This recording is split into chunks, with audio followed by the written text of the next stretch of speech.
Jesse, cue it up. Everybody in their places. It's time to go. Are we rolling? Yeah, we're rolling. Okay, let's get it done, everybody. Let's go. Hey, Ragan, how's my hair? Is it okay? Poxy, they can't see you. All right, come on, goats, toots, people. Poxy, start on page 4. Get the Here we lines are. right this time. Right, I got it this time, I swear. 4, 3. Come on. It's time for the Ghost of Hollywood. Are you ready? Yep. Welcome. For good luck. Oh. Welcome to the 18th episode of The Ghost of Hollywood. I'm Poxy Leonard here with Miss Ragan, and tonight we have screenwriter and producer Gary L. Goldman joining us here on the show to discuss his work on films such as Big Trouble in Little China, Total Recall, Basic Instinct, and Next. And that's just the skinny of it, because we have a lot more in store for our discussion as Poxy and I speak with Gary about his ongoing lawsuit with Disney concerning the 2016 animated film Zootopia. Yeah, that gets pretty tricky when you begin sorting through the details there, but essentially, Disney appears to be an unbeatable giant of sorts, devouring any ideas it finds viable for its next project. Well, it seems like they ask you or you work for them, with little room in between. But Gary was working with Disney already, and he pitched the idea, which drew no interest in. Now, his idea varied slightly in that Zootopia was a component of his overall story, which consists of 2 parts, and he's going to thoroughly explain all of this in a bit.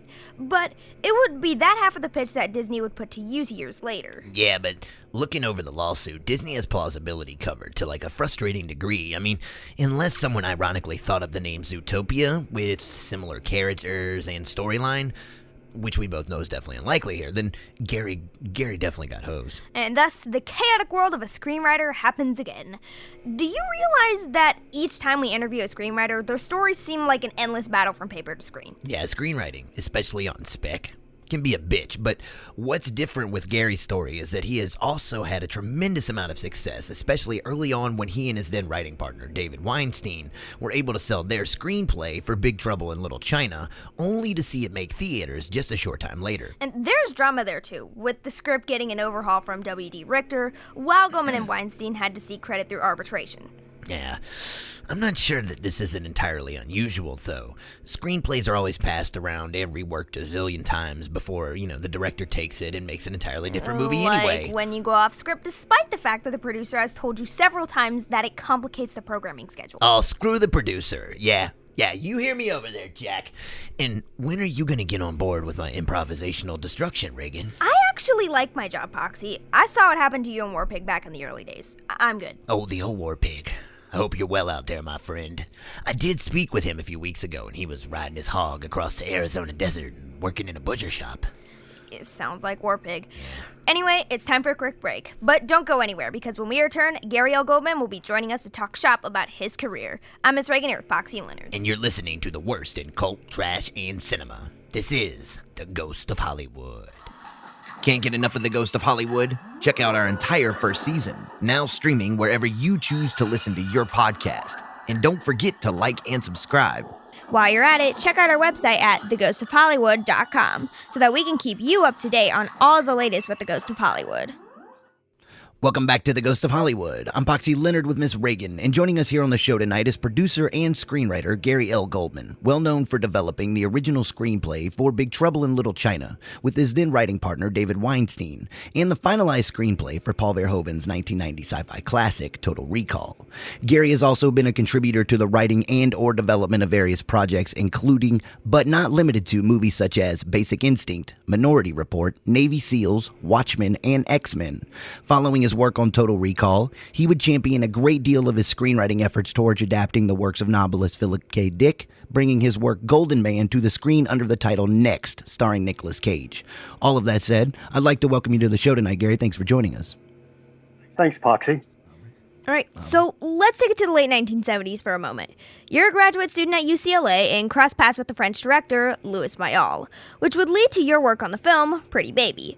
Controversial for its content with the young Brooke Shields and written by the late Polly Platt, how did this experience impact you at the time, and what do you remember about working with Malle?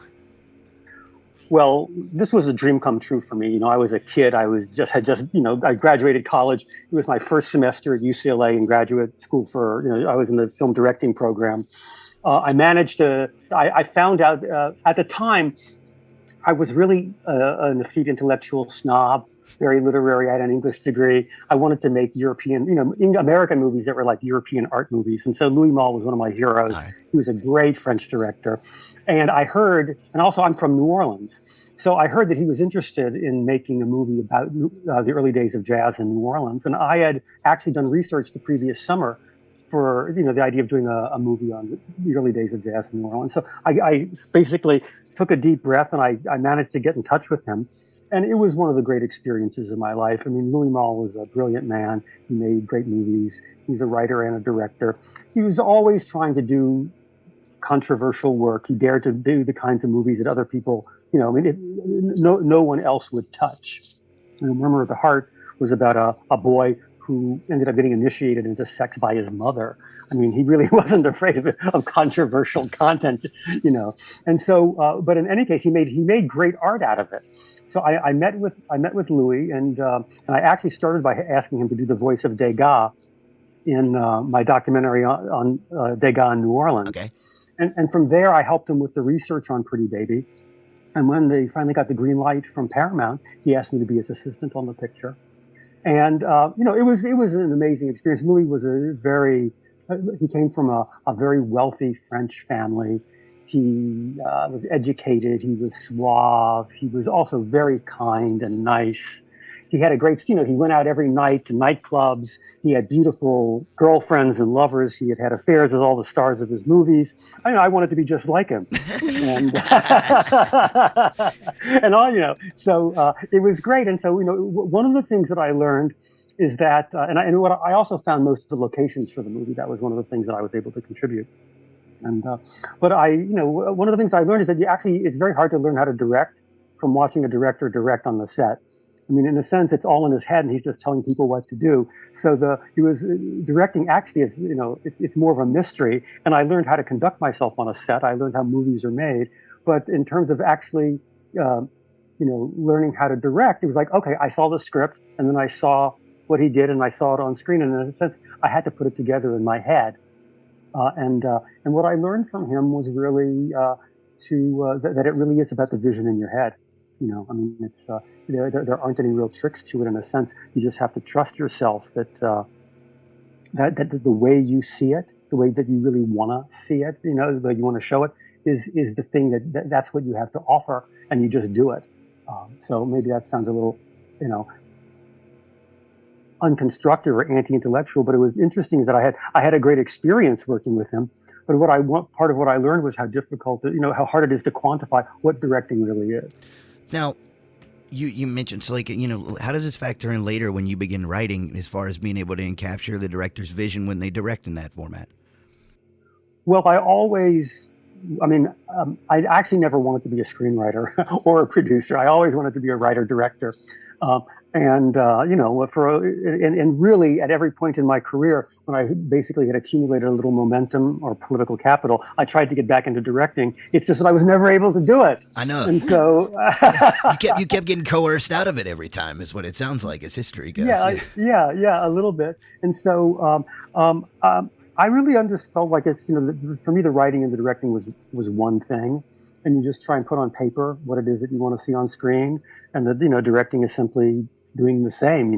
Then you just take it to the next step. I was literary. I always felt a little insecure about the composition of shots, the visual aspects. But of course, there are a number of directors who were not primarily visual people who managed to be great film directors. And the point, of course, is that you learn along the way, and you have help. So you have actors, Kevin Costner and Laurence Olivier.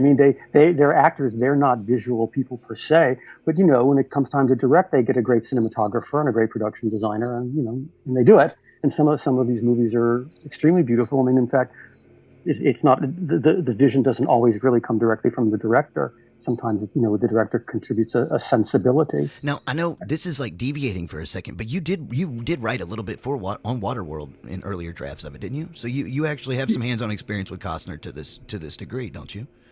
Yes, I did. It's we'll get back to it. Larry, after Total Recall was a success, I actually got a number of writing assignments from my old boss, Larry Gordon. Oh, all right. So And this will come up with Larry. yeah, and Waterworld was one of them. But they asked me if I wanted to go to Hawaii and do the rewrite on the set. And for some reason or another, I said no. I mean, Free trip to Hawaii for a movie? Why do that? Yeah, but in the end, the movie right now, I think people look back and they like it. At the time, it was considered a real bomb. Oh yeah. And I don't think, and people they thought of it as a troubled production. It was going into production, and nobody had much confidence in it. So I thought, I'm coming off of Total Recall. I'm riding high. It's a nice gig, but I want to work on movies. I only want to work on hits. Costner was taking shots from critics at that time anyway, with like The Postman too. Was kind of got the same little hang up with his directorial stuff there. Yeah. So in any case, I passed up that opportunity, and there were a number of other things that I passed up. I mean, I passed up a chance to do The Rock. Oh. Well, I mean, I know it sounds ideal now, but there was probably sensible decision making behind that, I suppose. Well, I mean, at the time, I felt like, who wants to see another movie about Alcatraz? I was. Clint Eastwood's already done it. Yeah, but I mean, listen, I think it was probably better. I mean, you want people who are passionate about these things, right? I wasn't passionate about doing the prison movie, so I didn't do it. And maybe I would have done a good job, but I think it's you have to follow what interests you, and even at that time, that wasn't. I mean, I guess I'm a little bit more interested in fantasy and science fiction. I understand that. Now, before you get there, around 1978, like you were mentioning, you would return to New Orleans and you would begin work on two documentary shorts. One you've mentioned, Degas in New Orleans, and then the other is Yes Ma'am, which is a film about African American household workers. At this point, you were still interested in directing, and you've mentioned that screenwriting starts to take over there. So what was your directing experience like with these short films, since you really weren't ever able to get back to it? I mean, this was kind of a prime point of your life, and you were still learning a lot about the industry and stuff. So what did you take away from that directorial experience? Oh, well, I loved it. And, I mean, I never expected at the time that it would be my last chance at directing. I always expected that the next thing I would do was that I would direct a dramatic short, and then I would do a feature. And I tried a little bit to short circuit that. I developed a project based on Yes Ma'am, which was it was called Hallelujah, and it was a gospel music story. And I felt like, oh, okay, well, since I made a documentary about this, and there was a big gospel music scene in Yes Ma'am that everybody loved, I thought, okay, I'll maybe I can leap directly to doing a feature about gospel music in New Orleans, but that didn't happen. So really,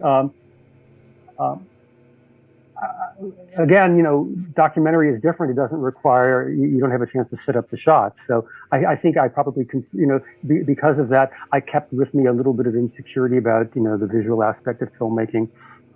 But I don't know that held me back. I just, what really held me back was that I wrote, what happened next was that I ended up writing Big Trouble in Little China, and that made me a screenwriter. I was getting paid. And not only that, we sold Big Trouble in Little China within a year. It looked like they were going to make it. So I was suddenly I was a successful screenwriter, and people liked my work, and they were paying me and David Weinstein to write. And I thought, oh, this is great. I mean, obviously, I'll become a big writer, and then I'll become a big director, and it'll all be very simple. Yeah, but that's it. I feel like it almost like it deceives you in a way. It sounds like, because it's an incredible experience to be able to sell you like your first screenplay like that, on there like that. So when the rest of it got kind of tough a little bit later on, it sounds like you're that's where the reality of it set in a little more for you at that point. Well, first of all, I failed from my success. I kept working as a writer. And at a certain point, at different stages, I would say, okay, now I'm going to take some time off and write a screenplay on spec in order to get to direct it, in order to have the leverage to get to direct it. But, so it really wasn't that. There were no hard times, fortunately. I think that it leaves you with the question: if you want to be a director, what's the best way to do it? I thought, okay, well, I can move up the scale as a writer and then move laterally into directing. But some people said, no, I'm not going to do that. I'm going to like stick it out as a director, and I'm going to spend 5 years making this short film and 5 years making another short film, and I'm only going to be a director. I'm going to insist on being a director. And some of them make it, and some of them don't. Yeah, yeah. So I really think that it's there is no one way to do it, and it does take a little bit of luck. And if I had, for example, insisted on directing and not making a good living writing, maybe I would have gotten discouraged and dropped out if it hadn't happened right away. Maybe I wouldn't have been one of those people who hung in there for 12 or 15 years before I finally directed my first feature. So I really don't know that there's an answer to this question. In my case, I had a pretty good time getting to the point where I didn't direct. Well, it's, shooting in, like I'd read, like when Walter Hill and them shot Hard Times down in Louisiana, what was it like kind of capturing the aesthetic of your documentary shorts down there, because it was a unique landscape during that time frame. Yeah, well, I mean, New Orleans nowadays, people know a lot about New Orleans, and there's a lot of filmmaking down there, and the food has become famous, and it's a little bit part of everybody's life. I grew up in New Orleans is a very beautiful, strange place, and I wanted to make movies about New Orleans. And in fact, Malle told me right after we finished Pretty Baby, he said, Gary, this is from his point of view as a European art filmmaker. He says, Gary, don't go back to Hollywood where they make movies about anything. Stay in New Orleans, which is your home that you know and love, and make movies about that only you can make. Yeah. And I actually shot Yes Ma'am after he told me that. I had made Degas before he told me that. Then I went and I stayed in New Orleans and I made Yes Ma'am after he told me that. And I thought for a long time that I would actually be a New Orleans filmmaker. But then I went back to LA. That was very difficult. People weren't shooting movies in New Orleans at the time. Every now Hard Times got shot in New Orleans, in part because it was produced by Larry Gordon. Oh, that's true. I didn't think about that. Who later, who I went to work for, but that's not entirely a coincidence. I mean, I had a chance to work for Larry Gordon because I had one connection in Hollywood, only one, Larry Gordon. My father played gin rummy with a guy who had been like Larry Gordon's big brother when he went to college at Tulane in New Orleans. Larry was from Belzoni, Mississippi.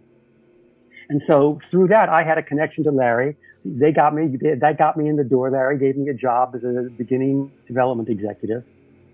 And this was more or less towards the beginning of Larry's own career. He had only done Hard Times with Charles Bronson. And then he had done The Driver, with another Walter Ryan movie. O'Neal, isn't it?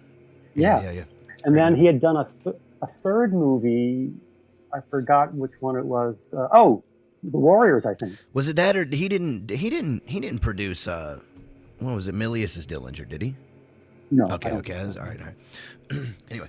So basically the New Orleans connection was definitely important to my career, especially back then, when starting off.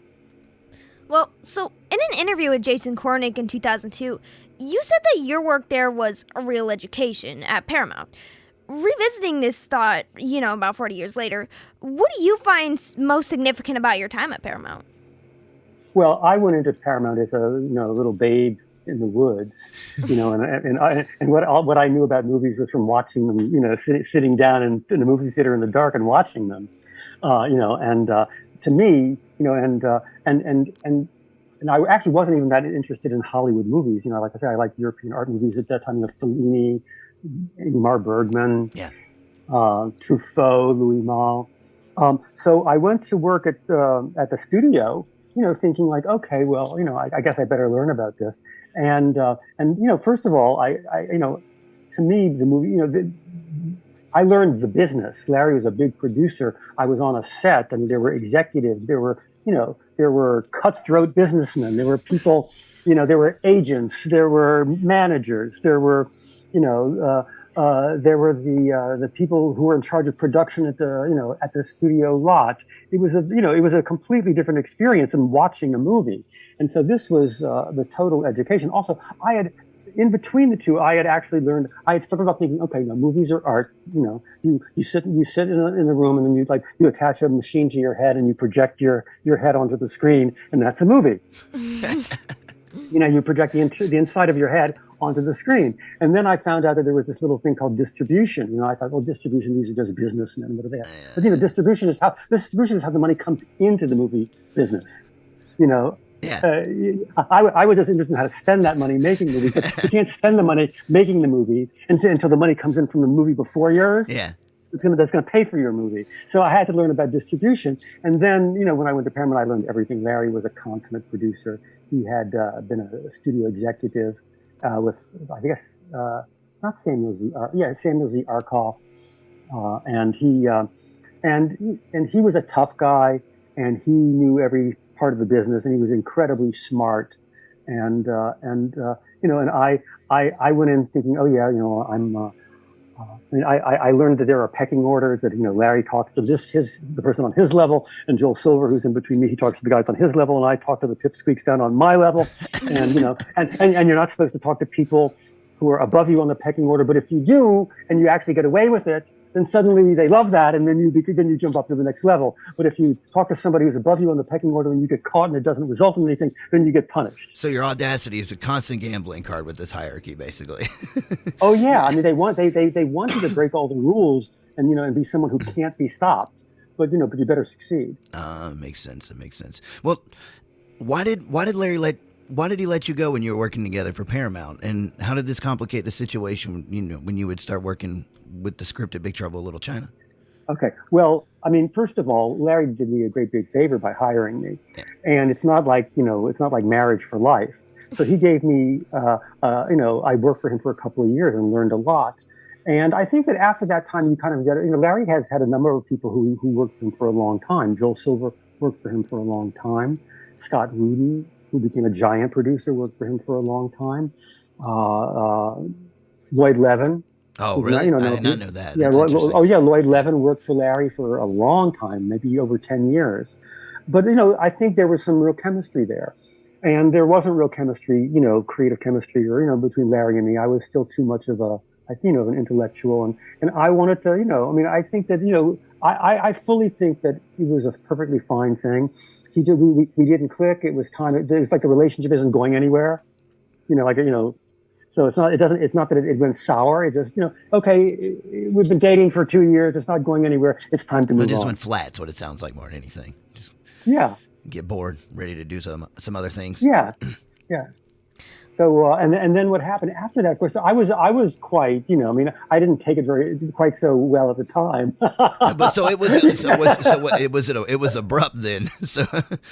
Oh yeah, I mean, he said, basically, I was insulted. Nobody likes to get fired. No, yeah. And I didn't really know what I would do after that. In fact, I felt like I had been in the business. Now I was about 27. I've been in the business for a while. It seemed to me I had gone from success to success to success. I'd gone from, Degas in New Orleans to Louis Malle and Pretty Baby to winning some awards with Yes Ma'am, to having my own, being a partner in a distribution company, to working for Larry Gordon, and now I was fired. And I thought, well, wow, where am I? I'm actually nowhere. Yeah, but then you turn out this screenplay here. Right. And so what happened is that I actually, I didn't know what to do. So I ended up, I thought, well, I should, I've learned a lot from working at Paramount. One of the things I learned was really, I came to love Hollywood movies. Yeah. And, and I mean, it really made a difference. And it wasn't, this is at the time of I went to work right after Star Wars and maybe right at the same time as Raiders of the Lost Ark. I mean, I think I was on the set. I mean, that was a Paramount movie. I was on the set when Raiders came out, and it was like, everybody was really happy and excited, and we were inspired. And so I wanted to do I say, this is great. I can take everything I've learned from working with Larry and working at Paramount about making a big, Hollywood action, adventure, fantasy extravaganza, but do it in my own way. Yeah. And that's what I set out to do with Big Trouble in Little China. Well, originally you co-wrote the script with David Weinstein as a supernatural western titled Lotus. How did you both come to collaborate on this? Okay. Well, I had the idea. I had become interested in these Chinese martial arts movies, and I was looking for something interesting and unusual to do. Now, just in detail, which one specifically? Because you got like the Furies in there and stuff. Like everybody, like from what is what's that? Lone Wolf and Cub. It has some Yeah, influence stuff. it has absolutely. We were inspired by it. We loved Master of the Flying Guillotine, Oh, all which right, we all thought right. was the most ridiculous and outrageous. And we loved the Shaolin Temple movies, and we loved A Touch of Zen by King Hu, Okay. and we loved all the Baby Cart movies and Zatoichi movies. It was a combination of all of them, but mainly there was one big influence, and that was the Butterfly Murders by Tsui Hark. Ah, okay, okay. What made that so significant? Well, it was a like a detective mystery romance fantasy ghost story. All right, all right. It was a combination that I'd never heard before. I had, when I was in distribution, my partners and I, we were looking for movies that had been produced but didn't get distribution in America. That was our idea. That we were sort of like bottom feeders. Okay, I understand. We were looking for something good that had been overlooked, and so we scoured all kinds of film festival catalogs, and I read a little description of it, and it sounded so crazy. I said, "This is so cool.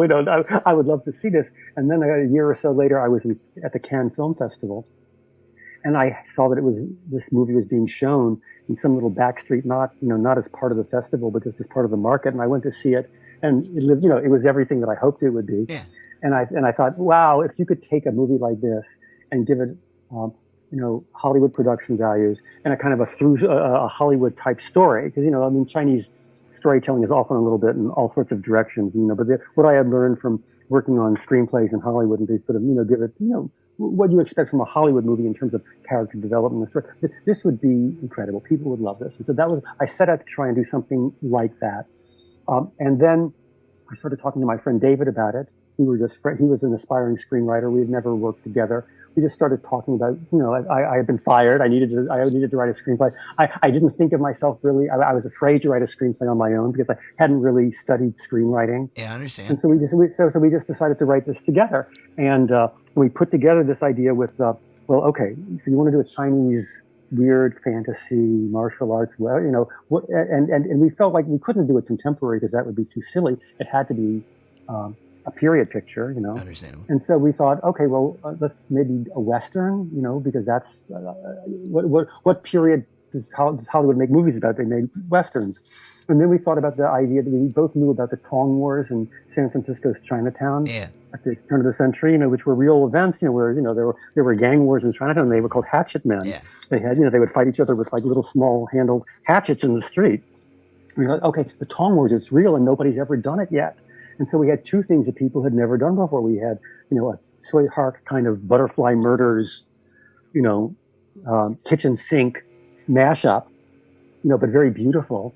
And we had a Western about the Tong Wars in Chinatown. And that was it. That was Big Trouble in Little China. And we set out to, figure out how to do that. Well, were there any parts of the script that you and David didn't exactly see eye to eye on? Not that I recall. I don't remember any kind in particular. We just fought over. It should be this way or that way, or your ideas suck, or sometimes when you're young and sometimes you get angry at people because their ideas are too good. And you go, it was.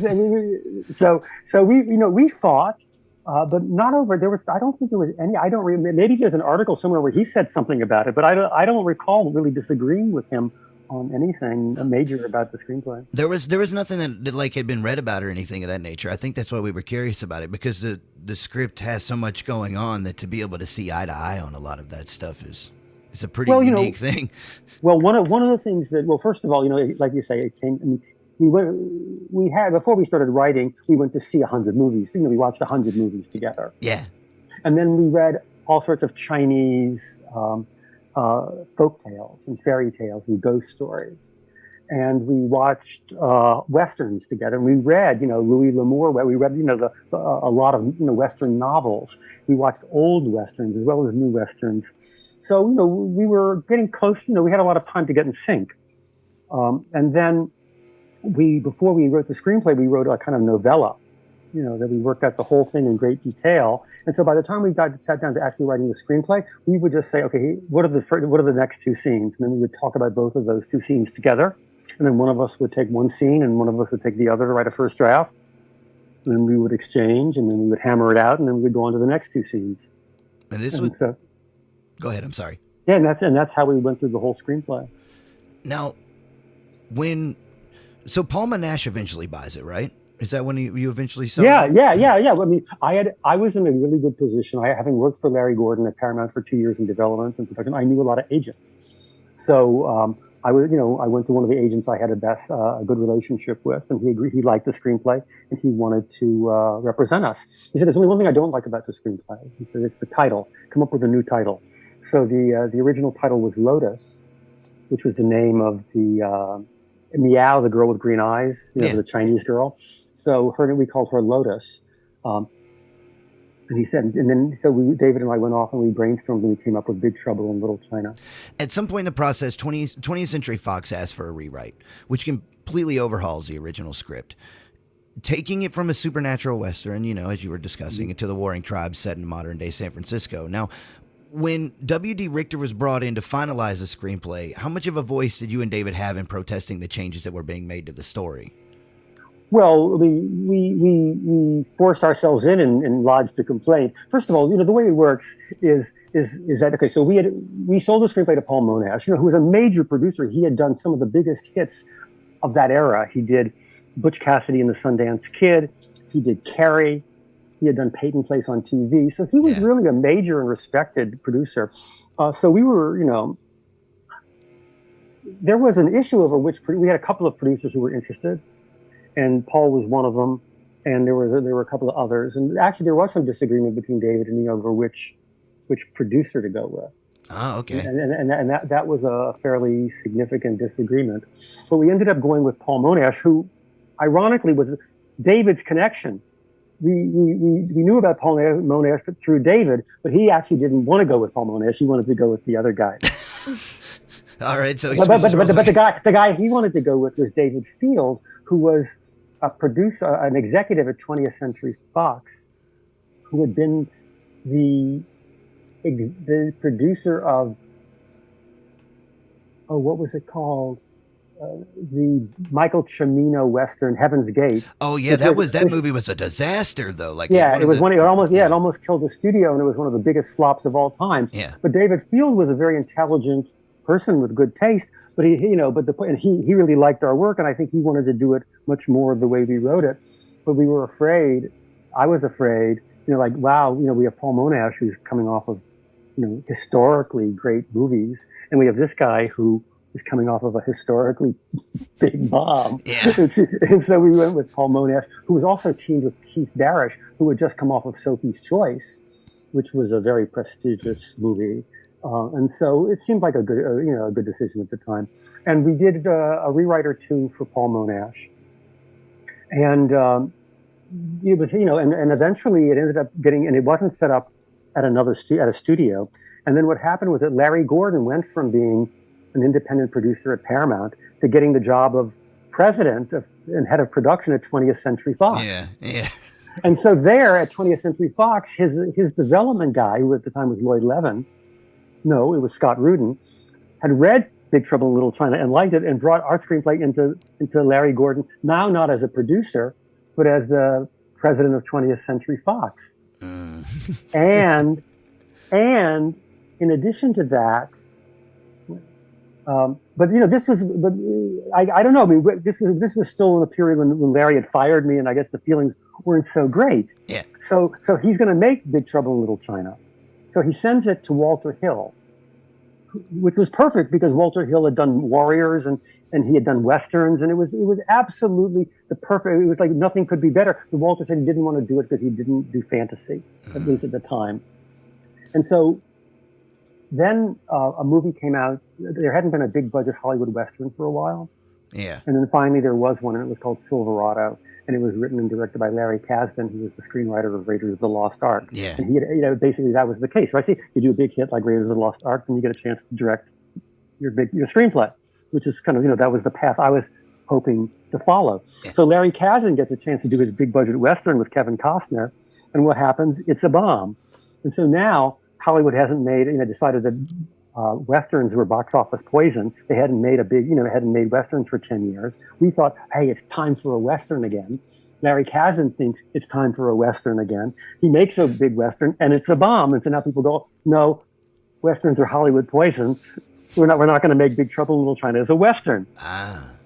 And so at that point, Larry brought in, I guess he felt it needed a change.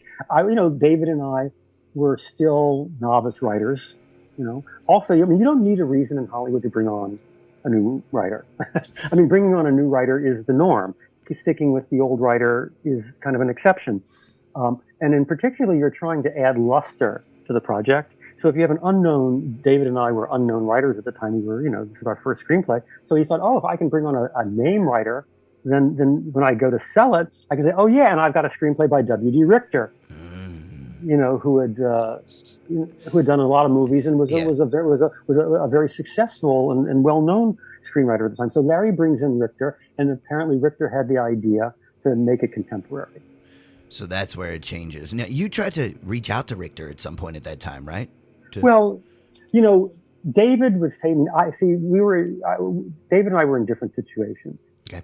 David was kind of in my situation where he hadn't been beat up by 2 years in the Hollywood system working at Paramount with Larry Gordon like I had. So I knew my place. Yeah. I knew how things operated. And David was more or less, sort of like he hadn't learned that Hollywood needed to put him in his place. He hadn't been burned a little bit yet. Yeah. Yeah. So he really was outraged that he would be treated this way.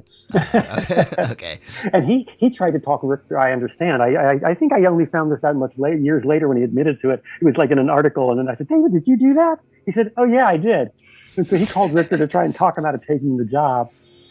Or maybe I heard he was going to do it, and I said, listen, maybe he wanted both of us to do it, and said, I'm not going to do it. You just don't do stuff like that. When they want to hire a new writer, they're going to hire a new writer.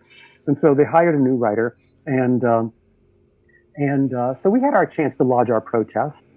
We might have even written something saying we think it's a bad idea to make it contemporary, or they made it contemporary, and then they had John Carpenter on board to direct it, and we said we still think it's a bad idea. Now that you see how great the project is, don't you want to go back and do it as a Western? Yeah. And none of that wasn't how it is. John Carpenter had gotten involved in it because he was introduced to it through the Richter script as a contemporary movie. So there was there were a few. We attempted to try and save our vision, but there wasn't much we could do really. But we made some half-hearted attempts to fight for our vision. Following this, when Big Trouble in Little China debuted, you and David were snubbed on the writing credits at first, and actually had to seek credit through arbitration. Can you explain how you were able to regain the writing credits this way? Yes. First of all, arbitration is not that uncommon an event, and to me and to most writers, arbitration is not some act of hostility. Okay. People might say, "Oh my God, they had to go to arbitration." No, there are a lot of arbitrations. If you're interested, basically what happens is that when the movie finishes production, the producer sends in a list of all the writers who have worked on the movie, and then they submit a tentative writing credit who they think should get credit, and then that credit that announcement goes to all the writers on the list. And if you dispute it and you think that you deserve credit that you didn't get, or you deserve more credit than they gave you, then you can ask for an arbitration. And then you simply go through, a process, and then, they get 3 writers to form a little jury to decide what the credit should be. So in our case, we had, I think they wanted to give us writing credit or shared writing credit. And, this is for an original screenplay. So this was a really unusual case where, in a sense, all the characters were the same, all the story was the same, the scenes were the same, what happens in the scenes were the same, but all the dialogue had been changed. Ah, okay. And it had been changed from a Western, which was done kind of, I would say in a style which is halfway between Raiders of the Lost Ark and Crouching Tiger, Hidden Dragon. And then moved basically over towards the W.D. Richter style, which had a lot more, is more Buckaroo Banzai to it. And it was, funnier and more irreverent. And it was kind of like a parody, in a sense, of the thing that we had written and taken more seriously. That's what I was curious with because some of the Western theme that seems to maintain itself is kind of like the John Wayne go about with Jack Burton a bit in there. Absolutely right. So the character Jack Burton, who was pretty much our cowboy, Yeah. And he was swaggering. But the point is that just like our character was a sharpshooter. Yeah. But when he got into a fight, he was terrible in a fight. He kept missing. Kind of like Robert Mitchum in El Dorado, wasted when he needs not be.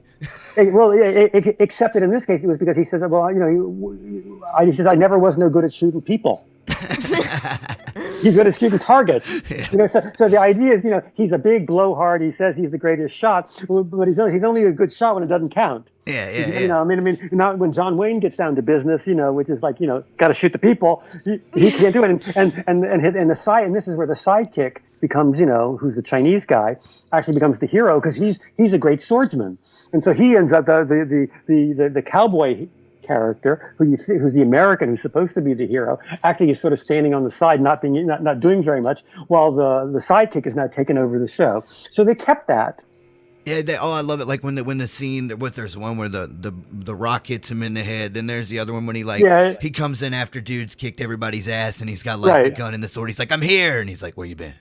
Yeah, right, yeah. And so so basically, Richter did a great job of taking all of being consistent and then doing it in his own way. So we took there was a credit at the time, and so we basically we said we think we deserve more than screenplay story by credit.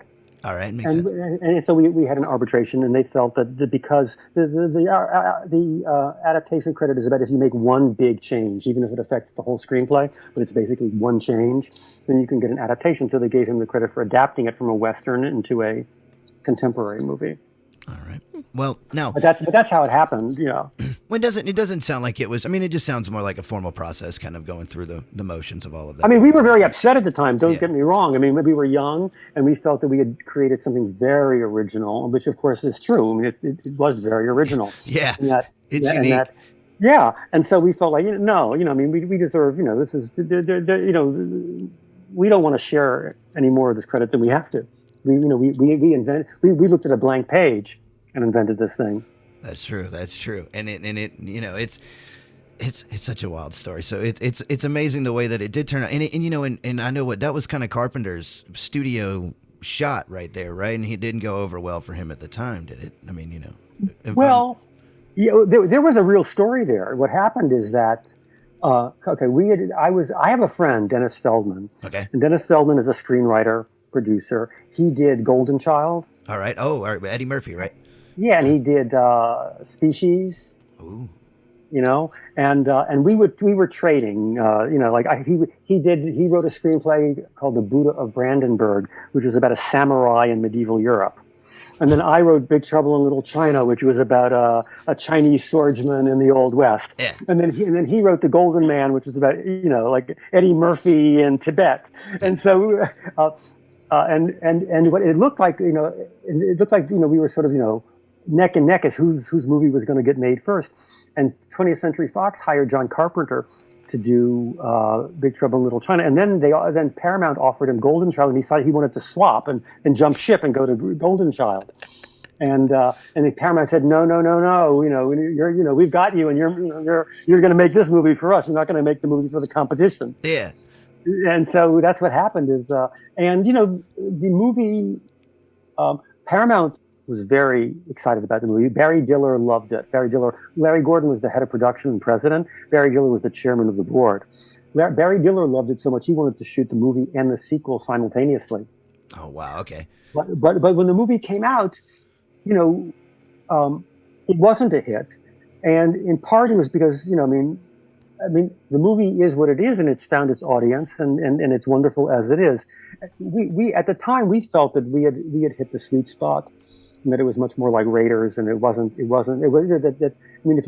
get the writer of Buckaroo Banzai, you're going to get Buckaroo Banzai box office. Yeah. If you want to get Raiders of the Lost Ark box office, well then you go with something which is a little more mainstream and not making fun of itself a little bit. Yeah. Not entirely.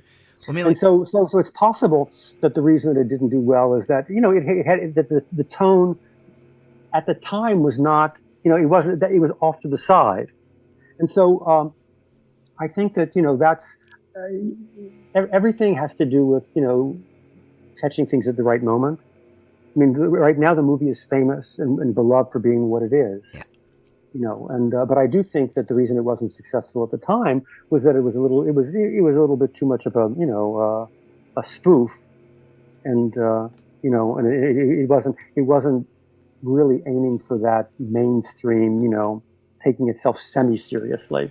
I understand what you mean. So, I mean, Kurt Russell Kurt Russell seemed to like the concept of the movie a lot. When they asked him, when he was interviewed about it, he said that, I mean, not verbatim or anything of that, but he said that it just seemed like it was kind of a difficult story to get people to understand, or, to kind of like a selling point, with it. Not like just that there was a lot going on in the sense that they didn't know which way to market it correctly. Well, I don't know whether it's the marketing or not. I never thought of it as being a marketing problem. Yeah. I mean, I think that there was more there, a little more emotion, a little more content. They didn't go for that. I think they marketed the movie they had, and the movie they have is a romp. Yeah.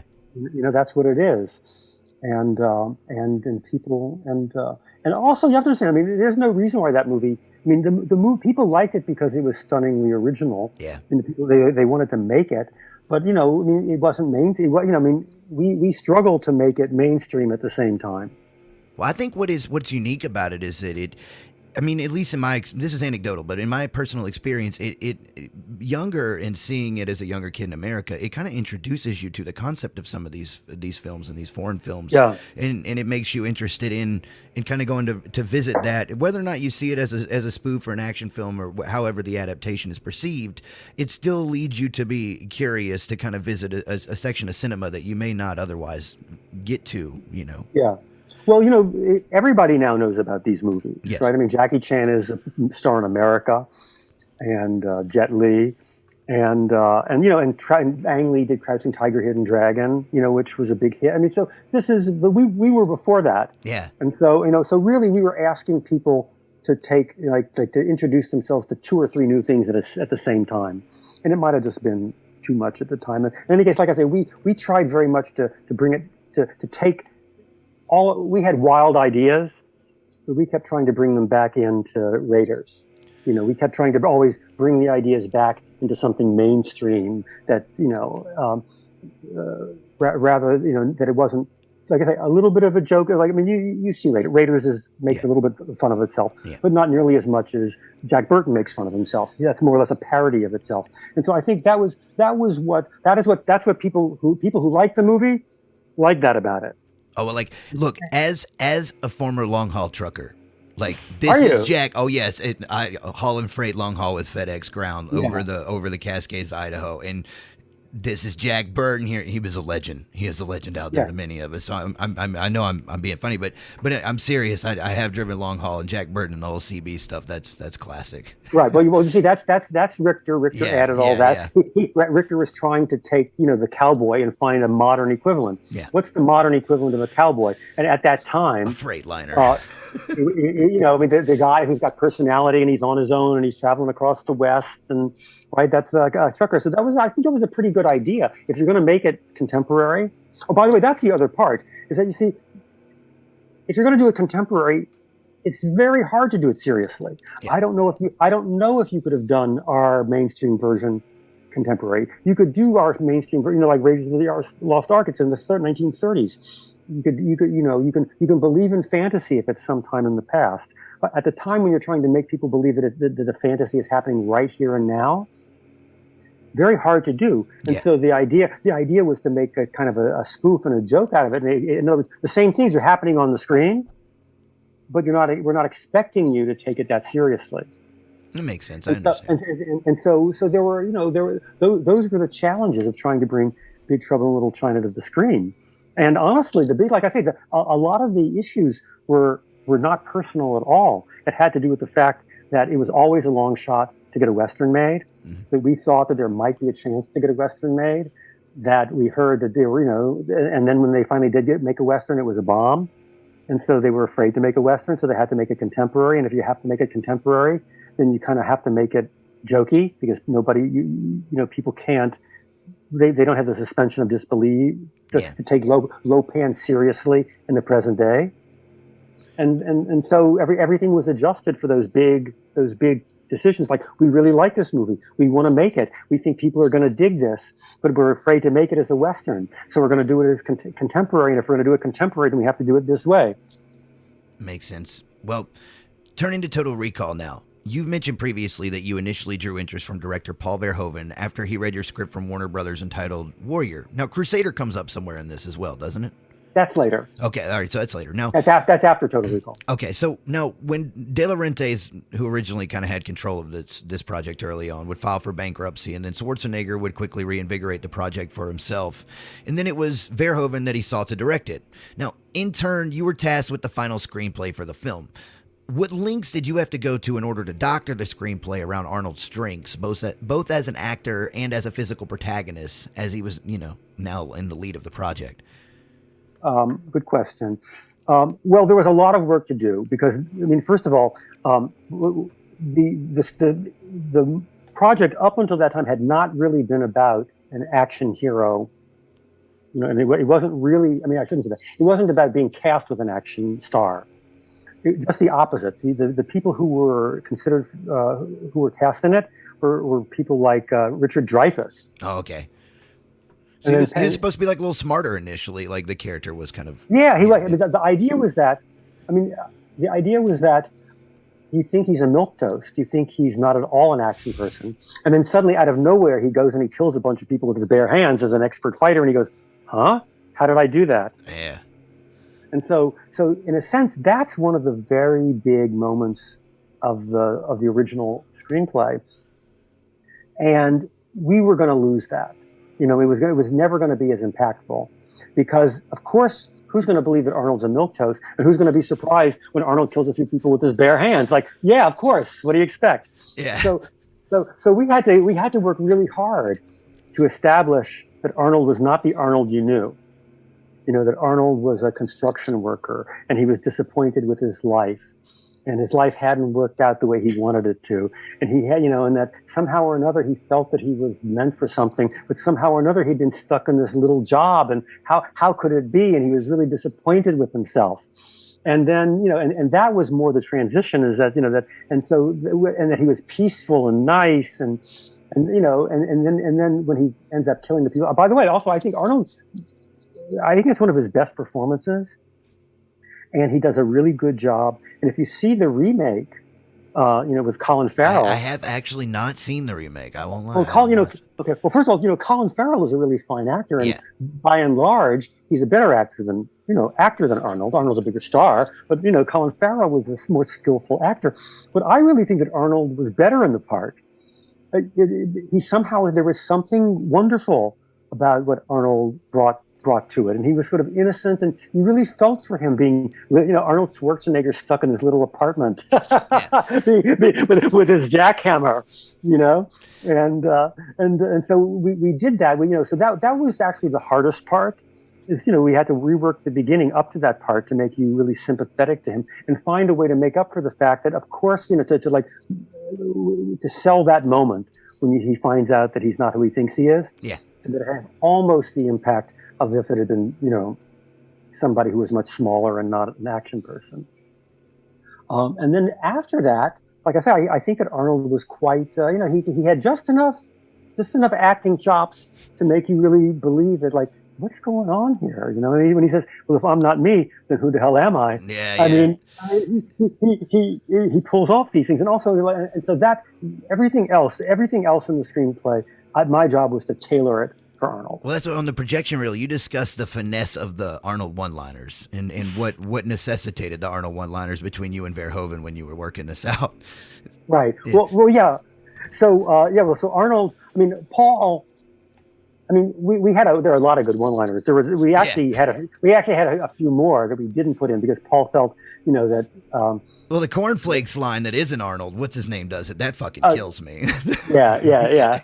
So pretty much all the. It's interesting though. Just like Richter did all the dialogue in Big Trouble in Little China, I did most of the dialogue in Total Recall. Although just to give credit, there's some guy when Dino De Laurentiis. had the project and he was making it in Australia with Patrick Swayze. Yeah. There was a guy who had done the screenplay, and he ended it with a great line, which was, do you think this is real? And he says, well, if it's not, kiss me quick before I wake up. Yeah. And I think that's a great line, and I'm going to give credit to the unknown person. I don't know the name of the person who wrote that. That was a really good line, and I kept that from his screenplay. And if I hadn't written so many what I think are really good one-liners myself, I wouldn't be so willing to give him credit for that line. But since I feel like there's some other quite a number of pretty good lines that I wrote, I don't mind giving him credit for his really great line. All right, that makes sense. Now, Ron Shusett had long been attached to the project as a writer, and he remained on board even after Carolco Pictures would take over production. So you discussed this at length during a 2019 interview on the Projection Reel podcast, and stating that you and Shusett would develop a solid rapport with one another on set. How did this contribute to the overall success of building the story for Total Recall? Okay. So Ron is not just the writer. Ron was the originator of the project and the executive producer.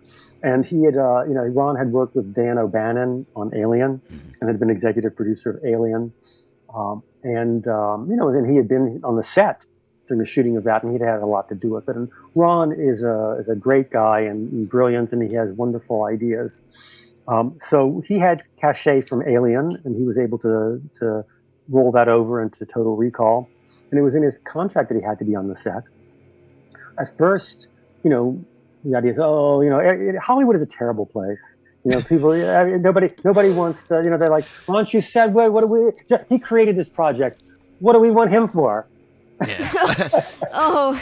You're not, you've done your part. Yeah, Ron isn't that cool. We don't want Ron around, No. So Paul is a great guy, and he's serious, and he doesn't play these stupid little games. And he, And so, the idea of including people who deserve to be included is not something, he knows. And so when the time came, and actually we found out that contractually Ron had to be included, it was like, oh, okay. And Paul and I had become very close, and we had a good working relationship. But Paul liked Ron and said, hey, Ron's okay. And so we all became a team. And the first time we met together was after I had done the first major draft of the rewrite, and Paul loved it, and it had gone to Ron and Arnold, and they had a few. They liked it too, but they had a few issues with it. Ron felt that we had not given short shrift to things that were happening on Mars, and that there was a revolution going on, and he wanted to take it that emotionally and seriously. So there is a serious component to that, because the guys on the Projection Reel podcast, they'd actually mentioned that. They talked about there being maybe some political subtleties behind that component of the film. Is that true? Yes. Is that where you're going with that? Well, a little bit. Yes. Paul was actually not. First of all, Paul tends to be pretty liberal. Okay. And so he, the idea that they're revolutionaries on Mars is, those are the good guys. And so he wanted to, and of course Ron meant for them to be good guys against, Cohagen, who was a tyrant. Mm-hmm. And so, but at the same time, Paul didn't take Paul thought of Total Recall as a kind of action comedy. Mm-hmm. And he didn't take it that serious. I don't think he took it that much more seriously than he took RoboCop, where the meaning is all kind of, I'm just going to tell a fun story with a lot of action and cool stuff in it, and the meaning will just sort of be there. Well, and there's so much aesthetic at play when it came to the way that Total Recall was created as well, isn't there? Yeah. And so what happened with Ron is that he said, no, I really insist that also, Ron and Arnold had a relationship.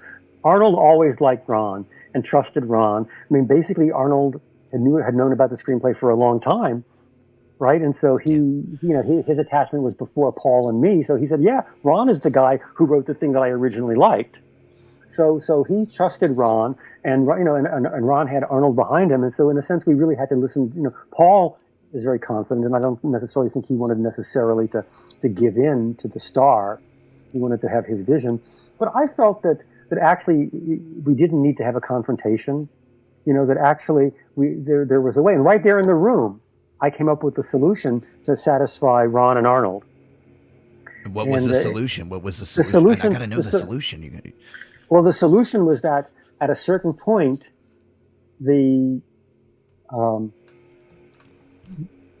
the revolutionaries don't want to give up Quaid. And so Cohagen says, well, then I'm just going to suck all the air out of your town, and you're gonna suffocate to death.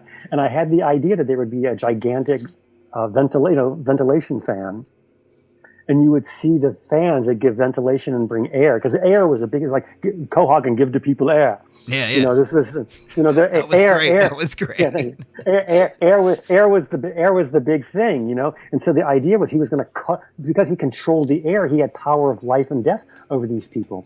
And so the idea was that there would be the big fans, and the fans were blowing air into the mutant town. Yeah. And they would stop. He was going to shut the fans, and they'd go like this, and they boom, boom, boom, and they stop, and then they go, and they start sucking the air out. And that's exactly what happens in the movie. Like, and I had this idea that if we do that would answer Ron and Arnold's desire to have an emotional moment where you really feel for the people in the town. And so that was as close as we came to any kind of a like tense moment where, like, if we don't satisfy, Arnold and Paul are going to start fighting and the movie's going to fall apart. And so I was able to play peacemaker there with a good idea. Well, that's good. I mean, it sounds like everybody was relatively synergistic. Then you were all able to kind of make the right concessions where they needed and get it to work itself out. Oh, absolutely. And also Arnold was a great collaborator. Arnold and Paul got along. Arnold and Ron got along. We all got along. And Arnold stood up for us with the financiers and the producers when we needed him to say, no, we need more money for this, or like, no, we need you to cut that out. He says, no, I want that in there. And so it was the best experience I've had in my whole career. It was a wonderful time, and we all got along, and the result was great, and everybody was happy. Well, what's unique about Verhoeven is his having the writers work on production. And during an interview with Schwarzenegger, he states that shooting a film in Mexico presents various challenging conditions. So what can you recall about your experience working on set? Well, I wasn't there. Listen, working in Mexico, you have to be careful what you eat. Because but Arnold, by the way, didn't everybody get sick? Like everybody got sick, but Arnold, didn't they? Well, a lot of people got sick. Arnold had his own chef. I mean, I remember, Arnold is a bodybuilder, and he's into nutrition, and what he put, he had his own chef, and they would measure and weigh everything. I mean, it was really interesting to see how Arnold ate. And then, I'm not sure exactly what there were, in terms of difficulties, I mean, I felt like we got a lot of cooperation from the authorities there. I mean, I guess if there were difficulties, I wasn't privy to them that much. I wasn't concerned. Everything seemed to work pretty well. There was our producer was line producer was Buzz Feichens, and as I recall, there were a lot of Mexicans on the crew, and people, everybody was getting along great, and some of the stunt people were Mexican, and I don't recall. I don't know exactly what Arnold would have been speaking about. Oh, I think it was more of the dietary thing, like you were saying, that they all got sick from eating something, and then it was into like a making of documentary. Oh, well, it's true. Not only that. I mean, there were some times when there was some bad alcohol. My wife came down and visited us, and there was a birthday party for Arnold at the studio, and we had gone out to eat before that, and she apparently she had been, somehow or another she had gotten some bad alcohol, and there was that was an interesting incident. Not feeling well at the party for so I guess you could say there were difficulties, but movies are difficult. It's like going to war. It's like you're working 18 hours a day. Money's being spent at a terrific pace. Everybody's got a lot. People really, we really all felt that this was going to be a hit. We really wanted it to be good, and so there was pressure. Yeah, but it seemed. I mean, it performed though. At the end result, it definitely performed. Oh yeah. Now, when you initially, so let's talk Minority Report for a second, because this gets interesting. Now, you initially you optioned Minority Report with the intent to direct it yourself, which we were talking about earlier. But when you brought this to Paul, he kind of persuades you to, you're like, hey, I want to bring you in as an executive producer credit. And he's like, well, maybe I can direct it. We could make a sequel to Total Recall. So after some thought and then eventually agreeing to the idea, you put together an early draft of the screenplay. But you said that this was kind of a common thing with Paul, that if he got cold feet about something early on, he was done with it and would move on to the next thing. And then I know there's some other things that surround this. So what happened at the time that this didn't pan out? And then I know that Minority Report ends up being something an entirely different thing. Well, I mean, I'm not exactly sure. You know, I mean, I don't. It's Ron. Ron and I wrote a draft together with there was a third writer named Robert Goethals. Okay. Robert Goethals was a friend of my wife, and he's the one who told me about the story, and so he was included in the writing. You know, at first he was included in the writing because I was going to write it for myself as a small film, so I could unilaterally decide to work with him because he had, you know, told me about the short story. And then Paul decided to make it that we were going to do it as a Total Recall sequel. And at that point, Ron had to be involved. And so Ron became involved, but then Robert Goethals remained involved. So we ended up writing it together. And I'm not really sure what, you know, I mean, it's not, first of all, you're not guaranteed. One of the things that I said to Paul is, I thought you didn't want to do a sequel. He said, well, I didn't until I saw this, but this, you know, I could see that this could be the same and different. And so, you know, it wouldn't be like repeating ourselves. I understand. You know, and so, but I don't know what the, you know, why, you know, Paul was very interested in doing Crusade at the time. He was interested in doing Showgirls at the time. You know, and so Paul decided to do Showgirls. Maybe the screenplay needed work. I don't know. In any case, you know, Paul was very busy. We were rushing the screenplay. We felt, we're in a contest against Showgirls. If we don't hurry up and get our screenplay done. Is that weird to think about in retrospective? Being in competition with Showgirls at the time? Well, I mean, Joe Esterhazy was a big writer. Yeah. You know, and and this was after Basic Instinct. And Paul had worked with, you know, me on Basic Instinct, but he'd also worked with Joe on Basic Instinct. And, you know, and Basic Instinct was his creation. I was just a script doctor. And it was a giant worldwide hit. So, you know, the idea of catching lightning in a bottle, like, I mean, Paul could do two, you know, it was a way for him to, either way, if he did Total Recall, it would be a kind of a reprise with us. And if it was Showgirls, it would be a reprise with Joe Esterhazy. But in addition, you know, the Showgirls was sexy, and that was a kind of you know, you know, Paul has these two sides to himself, his work. One is he does a lot of very sexy movies, and he does big action fantasy movies. So that was another, you know, that was something that he could have done, and we were in a hurry to get ours ready before Paul went off and did Showgirls, and it's possible that we rushed it, and it wasn't as polished or ready as it could have been.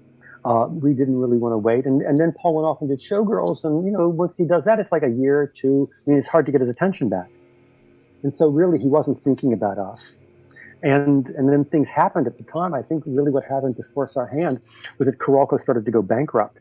They, you know, at the end of Showgirls and Cutthroat Island, they were not in sound shape anymore. And I think that, you know, at that point, it seemed like we needed to do something to get Minority Report out of Carolco before it got stuck there as part of a bankruptcy. Yeah. And we wouldn't be able to get it. You know, whatever rights we would have, they may not be worth anything. There might be liens against it. I mean, it might kill the project. And so Paul wasn't at all interested in the project anymore that we knew. And so we sent it to Jan de Bont, who was just coming off of Twister, and his Twister hadn't come out yet, but we heard that it was very good and that he would be a big director. And so we sent it to Jan, and Jan really liked it and wanted to do it. And of course, Jan had been Paul's cinematographer on Basic Instinct and on many of his Dutch movies. He did. And so I think there might have been, you know, at a certain point, Jan wouldn't want to have Paul's hand-me-downs, but maybe at this point before Twister came out, he thought, I'm going to take it. I mean, I didn't say that. I mean, it was like, oh yeah, this is great. I'm going to do a movie that Paul wanted to do. And so he did, but he then wanted to do it in a very different way. and we had a chance to do a draft for Jan the way he wanted to do it. But and we brought it over to 20th Century Fox with Jan and with Arnold, so we were really poised to do it. And at that time, it wasn't going to be a total. Wait, hold on a second. It wasn't going to be a Total Recall sequel, but it was still going to be with Arnold. And Ron and basically there was a kind of a power struggle. The studio on one side, the studio and Jan didn't really want it to be an Arnold movie. Okay. You know, and didn't want it to have that same tone, you know, a kind of a light tone. And Ron felt like, wait a second, who's the power here? And, you know, when we have this relationship with Arnold, you know, if we write a good screenplay and Arnold likes it, he'll get it made. He'll force it through the studio. And so that ended up being the wrong decision strategically. In the end, the studio decided not to do it, you know, not to go down the Arnold road. And so the fact that we had sided with Arnold and had written something which was, you know, more suitable for Arnold and not the sort of thing that Jan and the studio had in mind, that was what, you know, inspired them to want to go off on their separate direction. No, but it kind of got, didn't it get interesting? Jan did Speed, right? Yes. So, but it gets it gets interesting with Speed 2. Then. Oh, did I say Twister? I meant Speed. Speed okay. was the hit. All right, but with Speed 2, things didn't go very well, and then that's kind of what didn't like Spielberg pass him The Haunting or something like that, and that's all of that. Yes. What happened is that Jan went from being super hot to being super cold really fast. Yeah. And it's a shame because obviously, but in any case, that's what happened. Hollywood happens again. Yeah. So what happened was that Jan brought on his writer, a guy named John Cohen, and John Cohen did a rewrite, and they, from what I understand. Ron and I were not. First of all, Ron and I were executive producers of the project, and we expected that even if they were going to replace us as writers, we would still be involved as executive producers because we really felt that it was our project and we had brought it to the studio. But Jan, at this point, he was riding high off of Speed and Twister, and he wanted to be, he had a producing deal as well as a directing deal at 20th Century Fox. So he felt that he was the producer and that was, he'd waited a long time to be powerful, so he was going to have things his way. And so Ron and I were really devastated that, in a sense, our project had been taken away from us. Yeah. But that happened, and so they went and they did their work. They did their draft with John Cohen, and from what I understand, is that at that point they sent it to a number of stars, and people who maybe a few months earlier, before Speed 2, would have been happy to work with Jan, were suddenly no longer all that interested in working with Jan. And then, from what I understand, Tom Cruise was talking to Spielberg about doing a science fiction movie together, and spoke to him about Minority Report. Yeah. And that's how Spielberg became involved. And then Spielberg, arranged a complicated switch where he would be the director of Minority Report. And then, as the co-owner of DreamWorks or Amblin, he would arrange for Jan to do The Haunting, which also was presumably going to be a big picture. I remember when it came out at the time, it was like, I was like an 11 or 12-year-old kid, so it was a very big PG-13 kind of horror movie. Yeah, and also The Haunting was a classic horror movie. Yeah. And so the idea of remaking a classic, you'd think, oh, okay, this could easily be a hit. It was popular before, it'll be popular again. But it really didn't work out that way. Yeah. And so Spielberg ended up making Minority Report with Tom Cruise. All right, so let's talk about your screenplay for the film Navy SEALs. Because the story behind that seems like it must be pretty interesting as well. Now, after Chuck Farrar was encouraged by Brenda Fagan to write the original screenplay, she would shop and eventually sell the script to Orion.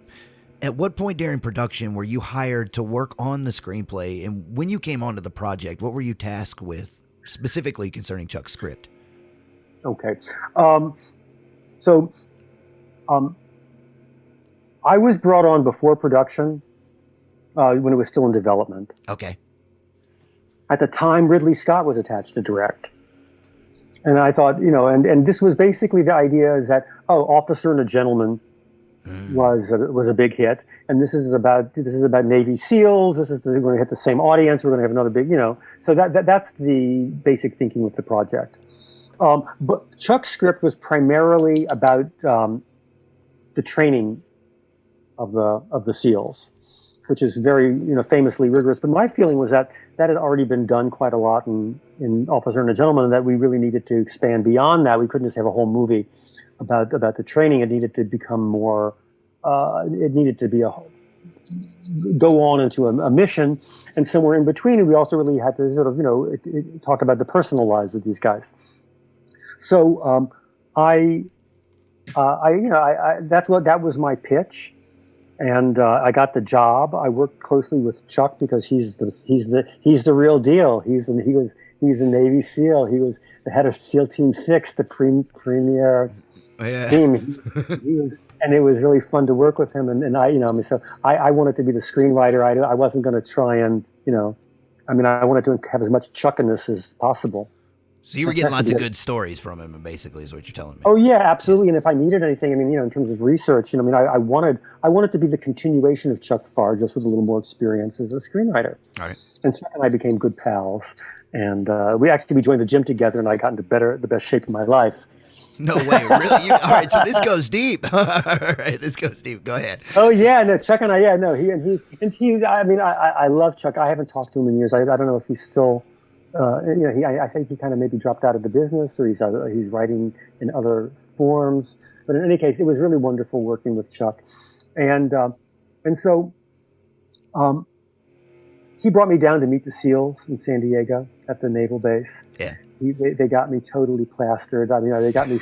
I understood that I was going to have to drink with them, and so I couldn't chicken out. Yeah. So I drank with them until I finally became, totally drunk, and I vomited, and but it was okay. I had proven that I couldn't drink with them, but at least I hadn't been a wuss. I had gone, I hadn't held back. All right. And so, and also I got great stories, but I forgot them the next day, and I wasn't able to use any of them. I bet they got great stories too, though. Yeah.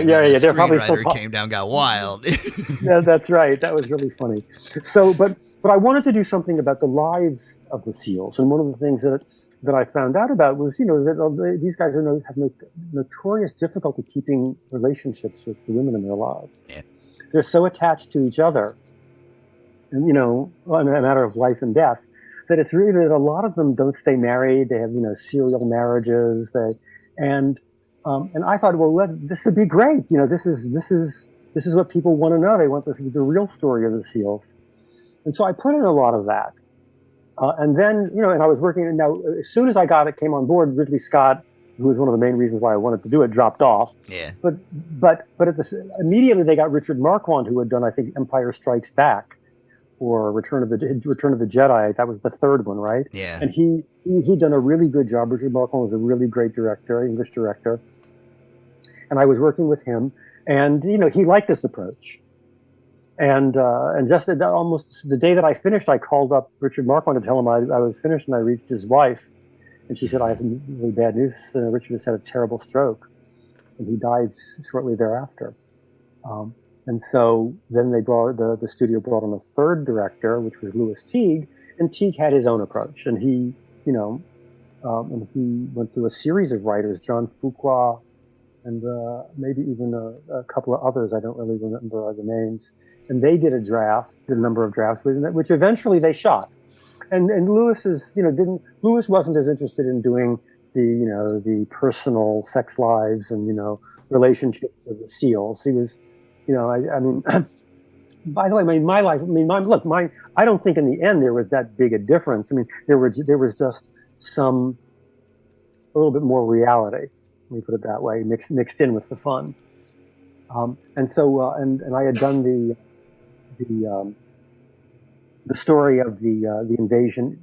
I think I had done Lebanon. I'm not sure, but we had done a whole big caper at the end where they had to actually go into action, and that's how it was shot. It was shot. I would say that it was pretty much, there's a lot of rewriting on Hollywood movies, and I want to say that people love Hollywood movies. The things that people like about Hollywood movies has a lot to do with the fact that they're rewritten a lot. Yeah. Hollywood movies are not the vision, or generally not the vision of one person who gets to say what he wants. The Hollywood movies are written for the audience primarily. And so you're trying to give them a good product and to just keep making it better and better and better until it's like irresistible. Yeah. So it's hard on writers. And you have to, if you're going to be a professional writer in Hollywood, you have to understand that you're going to get rewritten. Sometimes you're going to rewrite other people. You can try and be a gentleman about it, and not try and obliterate. What I don't want to do is to take out good writing that doesn't, and replace it with my own writing just because it's my own. I try and really be rigorous about only changing things to make it better, not to try and write over other people's work. There's a lot of writing over other people's work in order to get credit. So you're basically saying you're doing what's necessitated of it. You talked about that with we don't ask. I haven't written much to ask you about it, but with Basic Instinct, you talk a lot about the preservation of a good script and how that's more important than writing your own stuff into the material. Yes. Absolutely. And in that case, there was a great script, Basic Instinct, and people felt that there were things wrong with it from the beginning. They loved it. They paid, $3 million for it. Yeah. They knew it was great. They knew it was going to be a hit, but everybody felt like, they could list 15 or 16 things that were wrong with it that didn't make sense. And part of what we discovered was that part of what made you love it was like, we spent almost a year trying to fix things that everybody agreed needed to be fixed. And one of Paul's great virtues, Paul Verhoeven's virtues, is that he never, like most people in Hollywood say, "Oh, I have an idea, put it in." And then you put it in and they go, "That's great." Paul would say, "Okay, we have an idea, let's try it out." And then he would look at it and he'd say, "No, it's not working. It's not as good as what we had before." And he never lost his perspective about that. And he's, very, very, very good about that. And it requires a lot of presence of mind, not to, and an absence of a certain kind of ego, because I'm not going to say Paul's without ego. He's not, but he's also very rigorous about. He has enough ego that he doesn't have to worry about. He knows that he can do good work, and he wants to have his name attached to the best work. And his ego isn't involved in slapping his name on something and making it worse. So Paul is great in that way, and you can rely on him. You can experiment and try all sorts of things, because he's not going to go, "Oh yeah, that's a great idea," and it was our idea, so it's going to stay in. You can experiment, and he's going to say, he'll always have reasons, and then you can go on from there. And we ended up in an important meeting with Michael Douglas, where Michael Douglas said, "What's going on here? We all agreed on these 15 things that needed to be changed, and a whole lot of them are still here. I'm not happy with this. I want you to keep rewriting it."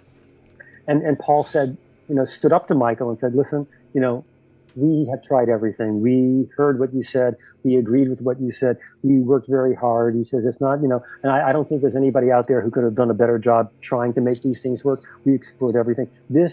We have gotten this screenplay. We all don't forget how much you loved it to start with. These things that we still can't change. Let's go through them. We can't change this for this reason, because if you change this, you lose that. That's great. And we tried these 6 things to get around it, and none of them were as good." And finally, Michael said, "Okay, Paul, I trust you." And it was scary. It's always scary at these moments when the star and the director seem to disagree, and you're not really sure. They both want to have their way. Well, especially with Michael Douglas, because he approaches things probably from a heavy producer standpoint at that time frame. That's right. Yeah. But Paul stood, held firm, and Michael trusted him, and we got through that meeting, and they shot that screenplay. I mean, we didn't really do much more work on it after that. There wasn't really anything. It was, and Paul, and we shot. Paul works very hard on the screenplays, and then he shoots them. He doesn't do any improvising. And then pretty much he shoots, he 198 to 100% of what he shoots makes it into the movie. He works very hard on the screenplays. And Joe Esterhaus didn't believe that we had been as faithful to his screenplay as we had been. He thought that we had given him a fake screenplay to read, that after working on his script for a year, he couldn't believe that we actually hadn't changed more. And he thought we were lying to him about it. But that wasn't the case. That was what we shot, and of course, when it was over, Joe was very happy. His screenplay hadn't been changed very much. Yeah. And he and Paul became good friends, and they went off and did Showgirls together. How did the writer's strike of '88 impact the work being done on the screenplay at the time, and what necessitated its excessive doctoring? Okay, so time-wise, I was working on Navy SEALs and Total Recall at about the same time when the strike hit. And all that really happened was that it gave me more time to think about things. You don't write during the strike. but you got 6 months. So what do you can't spend your whole time on the picket line. So you can't help thinking. Got a lot of pitching you're preparing. Yeah. Basically, I would say that I think the strike helped those screenplays by giving me more time to think. Now, and maybe I don't know if thinking can be prohibited. I mean, you're probably not even supposed to think about a project when you're on strike. But I mean, because I didn't write, but I thought. Well, if you're a scab in your mind, no one knows. It's a secret. Yeah. Now, at some point, you wrote a script treatment for the film Next, which was inspired by a Philip K. Dick short story, The Golden Man. Now, previously, we mentioned a 2002 interview with Jason Kornick discussing your career and vested interest in the works of Philip K. Dick. Now, I was intrigued to learn that this interview would eventually draw interest from the Philip K. Dick estate, who wanted to purchase Jason's site at the time, philipdick.com. Now, Jason agreed to do so under the condition that he could option a story of his choice, and then he would approach you about suggestions for this, and you would suggest The Goldman. So how extensive was the writing process that took us from a story about a post-apocalyptic future in which mutants are feared and hunted to a film set in modern day with a single precognitive protagonist? Yeah, good question. Okay, so here's Golden Man had already been in development for a number of years with Walter Hill. Okay. So I had read the story and I liked it, and I was mainly interested in it for the opportunity to show what it would be like to see the world through the eyes of a precog. And that was really what I thought could be a great cinematic experience. So then I got the rights, went about pitching it in a more, something which in a version that was more faithful to the short story. Now, first of all, I would say there are like 3 versions. Or 4 versions, right? There's the way Philip K. Dick wrote it in the short story. Then Walter Hill had the option on it, and he was trying to get it made for a while. And Walter Hill is a very good director and a very good writer. He wrote most of his. Oh yeah, he wrote for Houston and stuff earlier on. Like they talk about the style, like he redefined some of the writing styles. That's right. That's right. Writing style around the. That's right. Absolutely. So I said, wow, Walter Hill worked on this for a long time, and he couldn't get his screenplay made. And I didn't want to read his screenplay because you don't want to be influenced, and you don't want him to say, oh well, you got this idea from me. So I just decided that the thing to do was not at all to know anything about what he had done. But I figured that if he had spent all this time working on it and he liked it, he probably was going to start doing a very faithful version. Makes sense, right? Yeah. So I needed to do something which was not exactly, faithful to the way the short story had been written. And one of the things that I felt was not, was easy to lose was the idea that it was a little bit like, it was from 1958, 59, and it imagined a world of mutants. It was like the X-Men. Yeah, but you wanted somebody who was a little less pretty, right? Somebody who was a little more grit to him. Well, yes. Absolutely. I felt there were 2 things that were important in the story that were not going to be really that important in the movie. One is that it should be like the X-Men, because it seemed to me the idea of hunting mutants had already been done by X-Men, and there had already been a number of X-Men movies. So this was no longer going to be fresh. Okay. So probably not to emphasize so much that it's in the future and mutants are being hunted. Yeah. 2, the idea that he's so beautiful. I mean, that I didn't mind having him be beautiful, and that the idea that he's so beautiful that leads to the fact that his genes get into the next generation. But I felt like, that can take over the whole movie, and it's not mainly what I'm interested in. Yeah. I'm interested in what it's like to be a precog. Makes sense. And so, okay, so I pitched it in some sort of, so now we have 2 versions, at least 2 versions. How Dick wrote it, how I imagined Walter Hill might have done it, how I was going to pitch it, which would still be semi-faithful to Philip K. Dick, but not like Walter Hill, but without the X-Men mutant hunting part. Yeah. And I couldn't sell it. I went around town, I pitched it to a lot of people, nobody wanted it. And so then I had to sit down and write it. I decided I wasn't going to quit. I was going to sit down and write it on spec. And at that point I said, well, now it's, I don't have to please anybody else. I'm just going to do it the way I want. And I focused very much on, what it was like to be a precog and building up, figuring out a way to show what the present, what the mind of a precog might be like living through a present which is always changing, where you could look into the future and sift through various futures before choosing the one that you wanted to live. Oh, this has got like a quantum universe, like a multiverse sort of feel to it. Yes. Yeah. Yeah. And so I wrote it that way, and I imagined that it would be really a kind of, and I realized that in doing so, it would be a kind of tour de force of editing. I could see that. Actually, and I thought that it would be the manipulation of time, that it wouldn't necessarily be a big special effects movie, but it would be a manipulation of time, and it would need to be and how do you show that he knows what's going to happen? It has to be with, that, for example, absolute precision of time, in the same way that if you look at a Charlie Chaplin stunt or gag, mm-hmm. or you look at Fred Astaire dancing, there's this sense of inevitability of your knowing, that Ginger Rogers is going to be here at just that moment. Oh yeah, every time. Right, and so if not, it's going to be Rita Hayworth, right? Yeah. So the idea is that the precog knows what's going to happen, so he's able to be in the right place at the right time. So a lot of it was going to have to do with this sort of beautiful dance-like synchronization combined with timing and editing, and that's how I saw the movie. Okay, so I write it, and everybody loves the screenplay, and I sold it for a shitload of money. And everybody loved it, and at this point, it went. I knew you were going to ask. I know that. Did you want to ask about the how it ended up at Revolution? Yeah, that's what. Go ahead, Regan.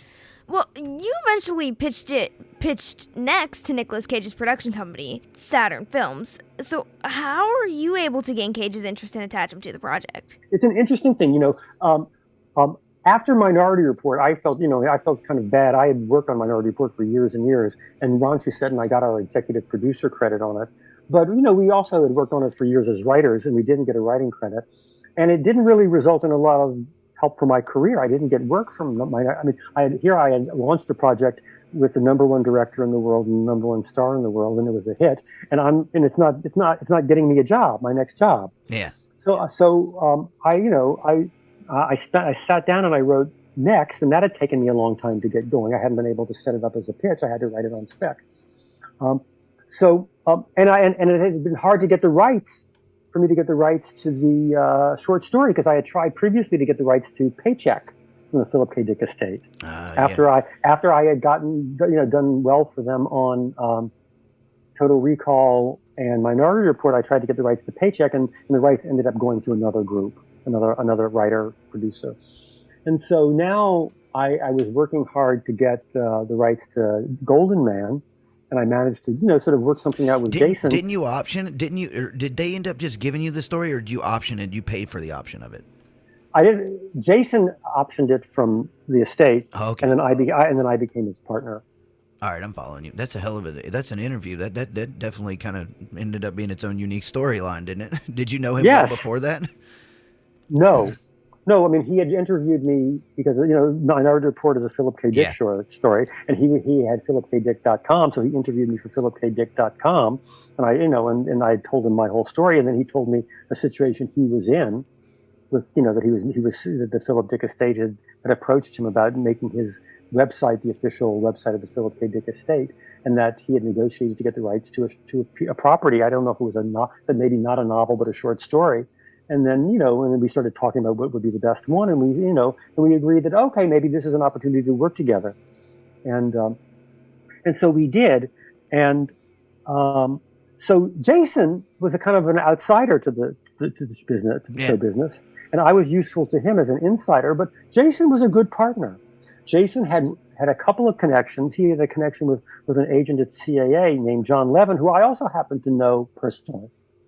So we both had a connection with John Levin, and John Levin, we knew that John Levin was interested in the works of Philip K. Dick. We knew that Nicolas Cage was interested in the works of Philip K. Dick, and when we were ready to market Next, Golden Child, one of the first people we showed it to was John Levin at CAA, who immediately showed it to Nicolas Cage and his company Saturn Films, and they loved it, and they wanted to do it, and they brought it. They had a relationship with Saturn, which was Joe Roth's company, because he had made a lot of movies with Joe Roth when Joe Roth was head of production at Walt Disney Pictures, or Touchstone, or whatever was the division. And there were a number of people who were, at this point, not really interested in being in the Nicolas Cage business. Yeah. But Joe Roth still wanted to be in the Nicolas Cage business, and he had a new company, Revolution, and he needed to have top flight product. And so this was things came together for me, and Jason Kornick and the Philip K. Dick estate, in that we were able to basically make the deal that we had that Saturn would make Next with Nicolas Cage, and Joe. They loved it at Revolution, and they said, we're going to make Next our next. When they made an offer, they said, we're going to make Next our next movie. But ultimately they didn't, because of either I think it was Nicolas Cage's schedule or something, and it ended up getting postponed. And it was during that time that they decided to mess around. I did a couple of drafts of the screenplay for them, but then they felt like, maybe it could be a little bit better. So they brought on Jonathan Hensley, who is a giant screen doctor and rewriter. And Hensley did some drafts for them. And then there was another, and he did drafts. And then Nicolas Cage brought on his writer, who was a guy who had just done Hollywoodland, I forget his name. He was a hot writer at the time. I don't know. So both of those guys did their draft, and they shot. Basically, Nicolas Cage was working with his writer on it, and they shot the last draft, which was the Nicolas Cage draft. Well, at the end of the day, with Next, what are your feelings on the finished product? Next, I would say, really did not live up to my expectations for it, and I don't think it lived up to its potential. The director is an excellent director. Lee Tamahori is an excellent director. He did one of my favorite movies, Once Were Warriors, a New Zealand movie about the Maori. He's part Maori. And that's a really fine movie. And then he did then he got taken. He was very successful in Hollywood. He did a James Bond movie. And he did a bunch of Fast and Furious movies, and then after he did Next, he did a movie about Saddam Hussein and his two sons, and that was a really good movie. But I think when he did Next, it was more in the style of he thought of it as a Fast and Furious type style, action movie. Kind of the contemporary action film that was popular at that time, so to speak. Yeah, and I don't think he really saw it. I mean, I don't really think he, we didn't develop a good rapport. I'm not exactly sure why. I think he was in business with Joe Roth, and Todd Garner was the actual producer on the project. Todd Garner had been Joe Roth's head of production at Disney. Todd himself was a big, high-powered guy with his very strong-willed, wants movies to be done his way. He had hired Lee on a number of different projects, so Lee wanted to please Todd and Joe, and I would say basically they only changed a couple of things about it. One of the things that they changed was that you saw the bad guys. I wrote it in such a way that you were never sure if the bad guys were real. Oh, that'd be cool. Like a solipsistic sort of thing going on there almost. Yeah, in other words, the precog is being chased by the woman from the government. You have to remember, this was right after 9/11. Yeah. And so the idea was, we're all scared that they're terrorists, but are there? And wouldn't it be nice to have a precog to tell us, what's really going to happen? Because we don't want to go around arresting people and torturing them if they're not really going to do something, right? But on the other hand, if you know that they're going to do something, you want to be able to stop it. So there's sort of a fantasy that, wouldn't it be great to have a precog? And so the idea is that, the government is looking for precogs. How would you know if somebody was a precog?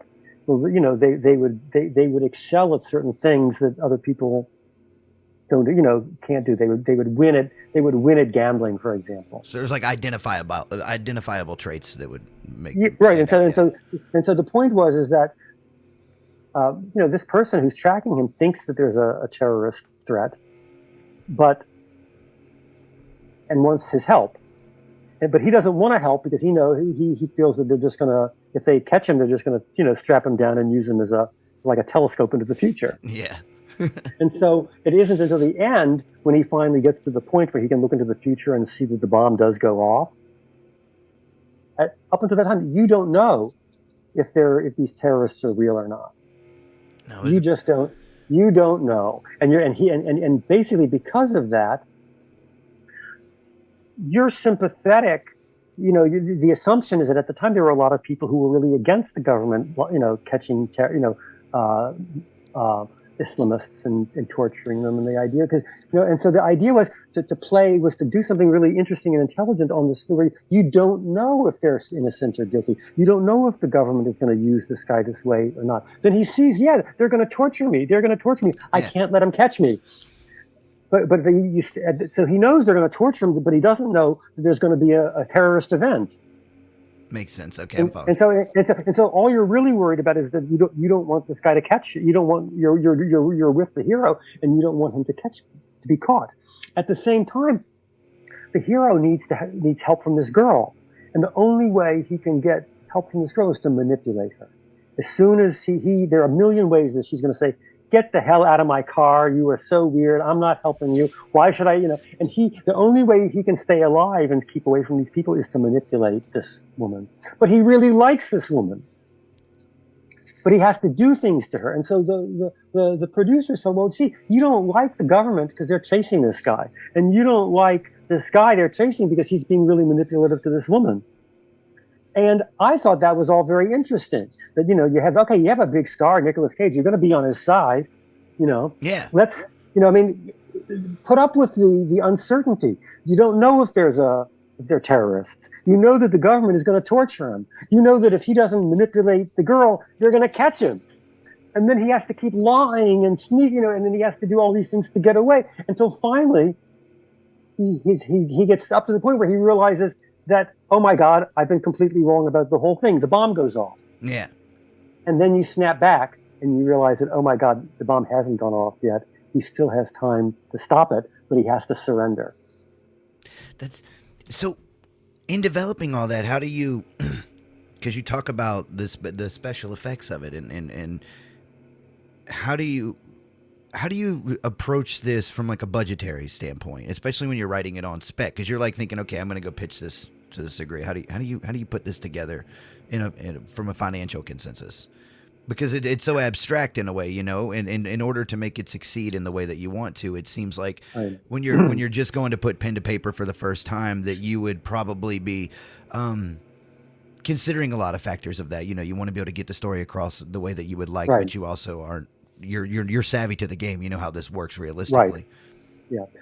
I wasn't that worried about it because, first of all, if you imagine, okay, how much had they spent on Total Recall? How much had they spent on Minority Report? How much had they spent on Paycheck? These are all very expensive. How much had they spent on Blade Runner? I mean, these were all very expensive movies for their day. And we were, basically is that this was going to be, we were going to try and attract the same audience. But there were very few special effects in this movie. This didn't require a $30 million special effects budget. Yeah, that's why I was asking, because it ended up not going that way, as you say.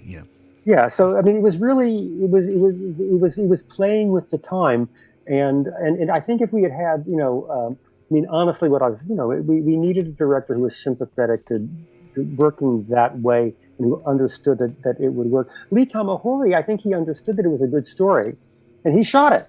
Yeah. But for example, I don't think he was that interested in proving this, proving precognition in front of your eyes. Oh, okay. I understand. Exactly. You know what I'm saying? Yeah. In other words, precognition in front of your eyes has to be like an arrow's coming at the guy, and he goes like kind of the Matrix. Get about it. Yeah. Yeah. You have to take the time to do these things. It did involve the expense. You had to shoot scenes over and over and over again.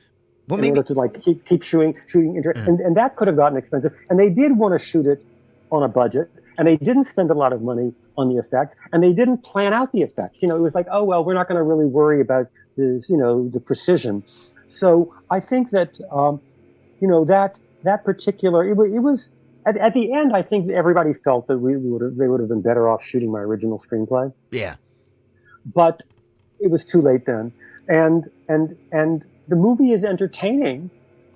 I would say it just isn't as good as it could have been, and and I really feel bad. And I only wish we had gotten Lee Tamahori, who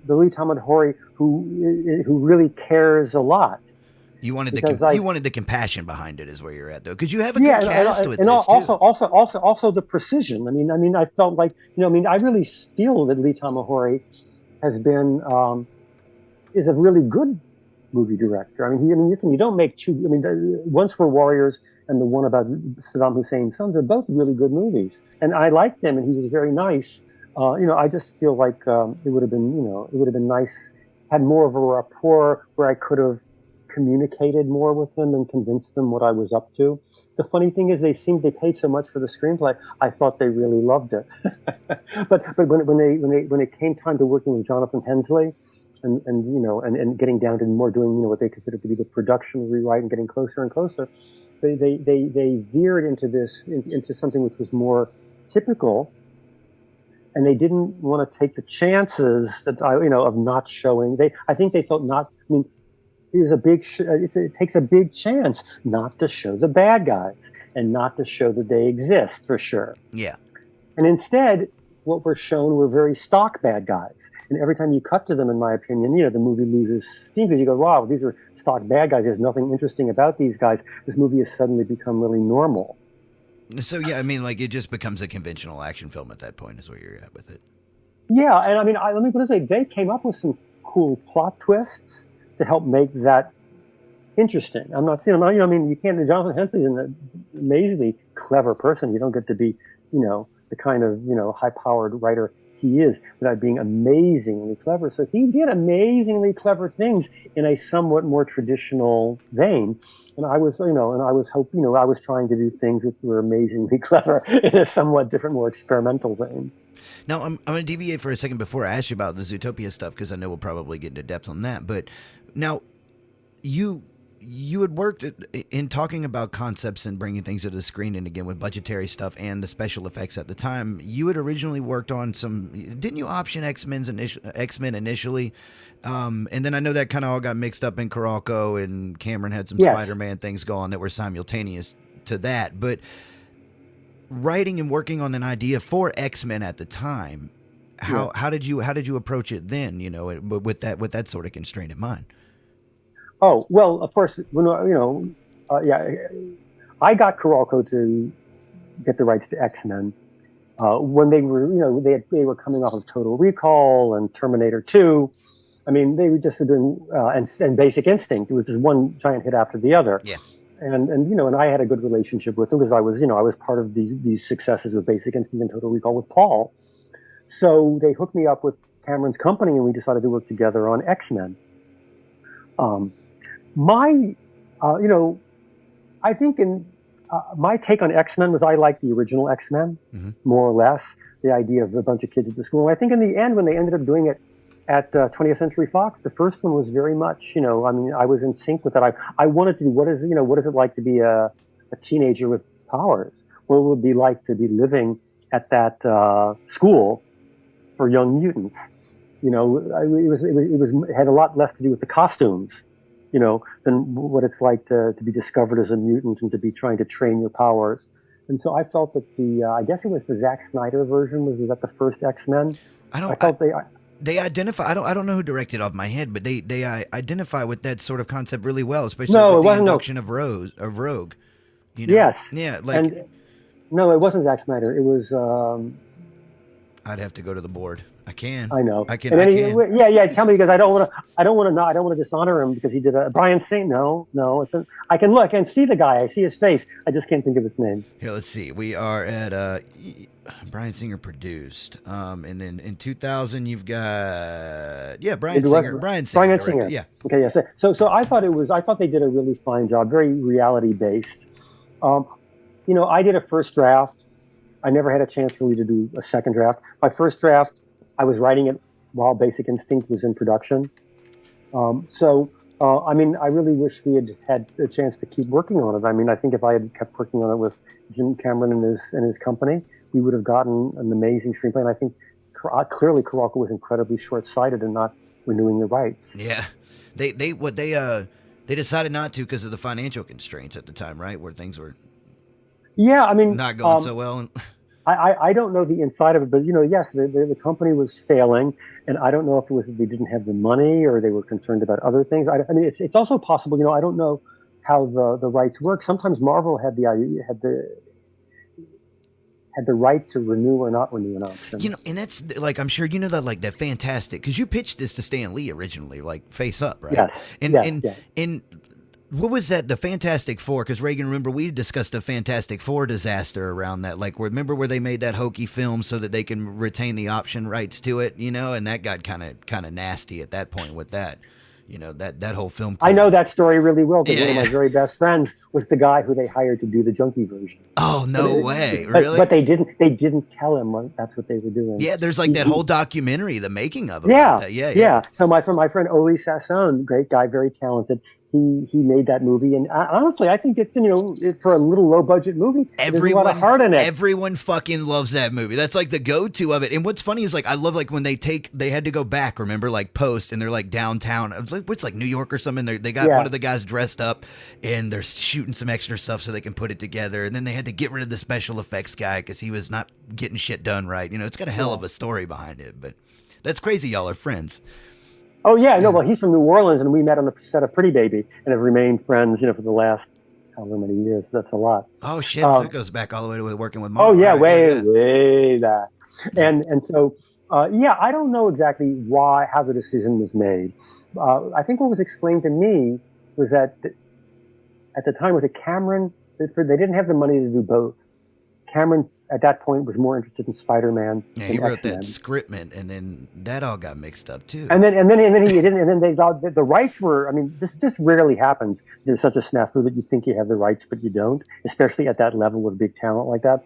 So in any case, Cameron bet on Spider-Man and ended up losing the rights. So it was a disaster on all fronts. Let's before we go, let's talk to Zootopia for a second. Now, okay, you've stated that you pitched an idea to Disney back in 2000, and then again in 2009, complete with a plot, themes, characters, and dialogue. All of this can be seen in detail on your website.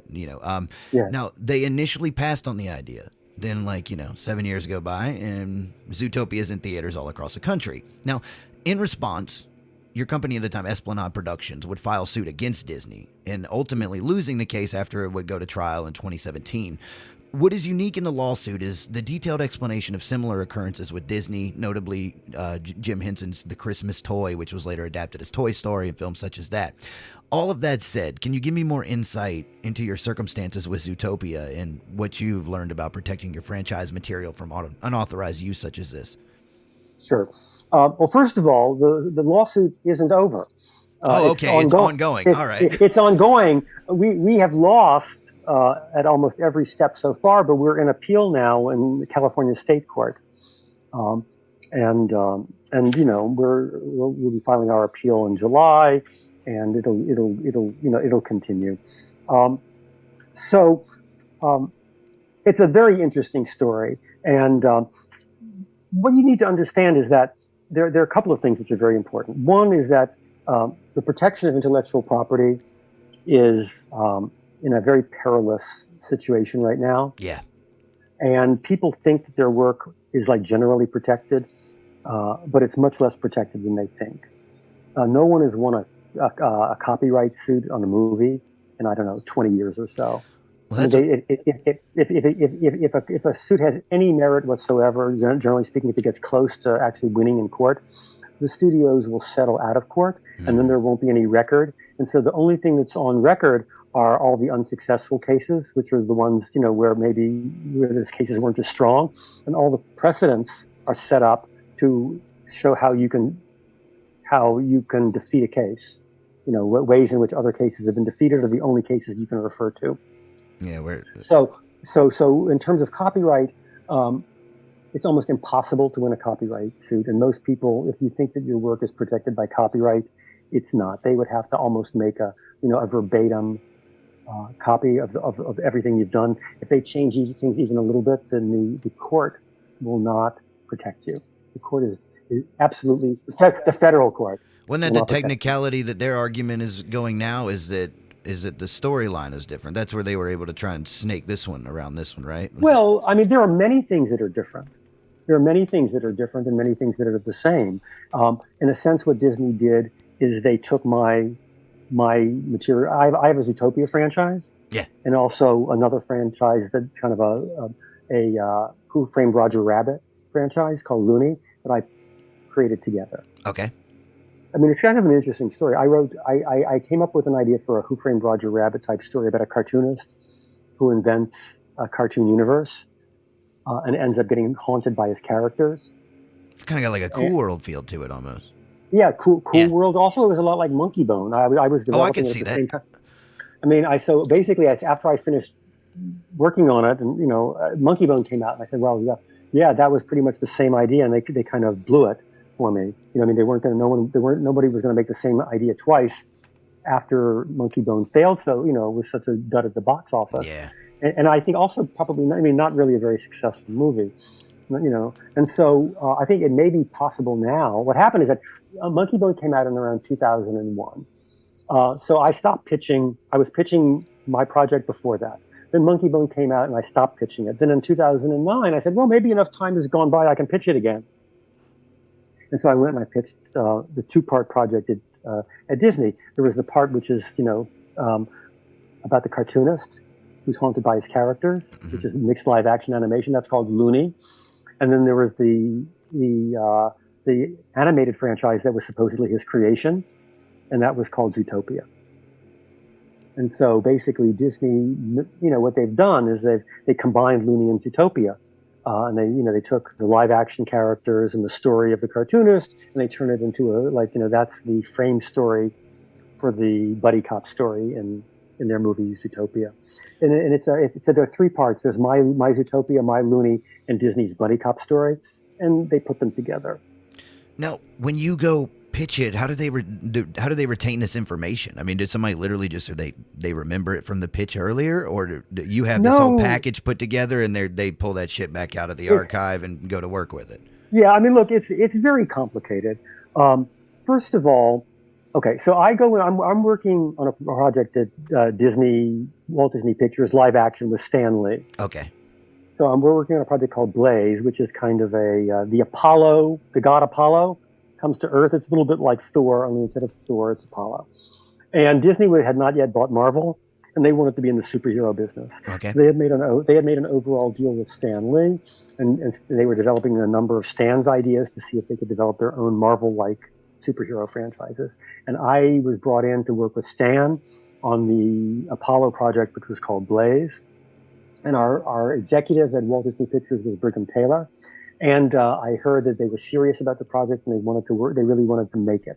That this was a good thing for, like, sometimes you work on something and you go like, okay, I'll give this one 4 months or I'll give this one 6 months. But with this one, I worked on it for 1.5 years. They were paying me a lot of money for a lot of drafts, and I was working with Stan Lee, who was one of my heroes. Yeah. And I said, this is great, once in a lifetime. I really want this movie to get made. So I gave them a zillion rewrites, and I worked with them for their money. They got me for a long time. They got me for 1.5 years, and I felt that I had a very good relationship with Brigham Taylor because of that. And we were getting ready to have our last meeting when my agents, had this idea of going back out with Looney. All right. Looney's Zootopia. And so I said, well, if we're gonna go back out, and now I'm working at Disney, I got to pitch this to Disney, right? I've got a good relationship with my executive. Let me tell him about it. Maybe he wants to make Looney, which is a mixed live action animation movie. That was exactly the right place to pitch Looney, because Brigham Taylor could have said, I love it. Let's make it. Let's, here's money. Go write the screenplay. Yeah. But Brigham didn't want to do that. He didn't like Looney. And so I said to him, okay, well, look, I have the other part of it, which is Zootopia. And I had Zootopia for 9 years. And I had just gotten interest from another producer in doing Zootopia by itself as a movie or a TV franchise. and I had never considered doing them separately. And so this producer, Larry Kasanoff, had just produced his first animated film. And he said, Gary, I'm not interested in Looney, but I do like Zootopia. What do you think about doing Zootopia?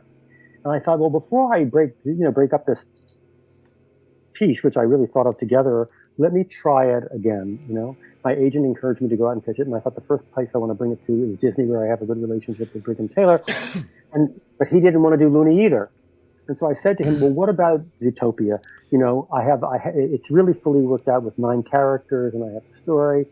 Do you think the people at, here I am at Disney, the world, the mecca for animation, do you think the animation side of Disney might be interested in taking a look at my Zootopia project, separate from Looney? And he said, well, let me take a look at it. And I showed him my portfolio of drawings, and he seemed to like them. And we started talking about, where at Disney. And at the time, I had invented Zootopia to be something like The Simpsons.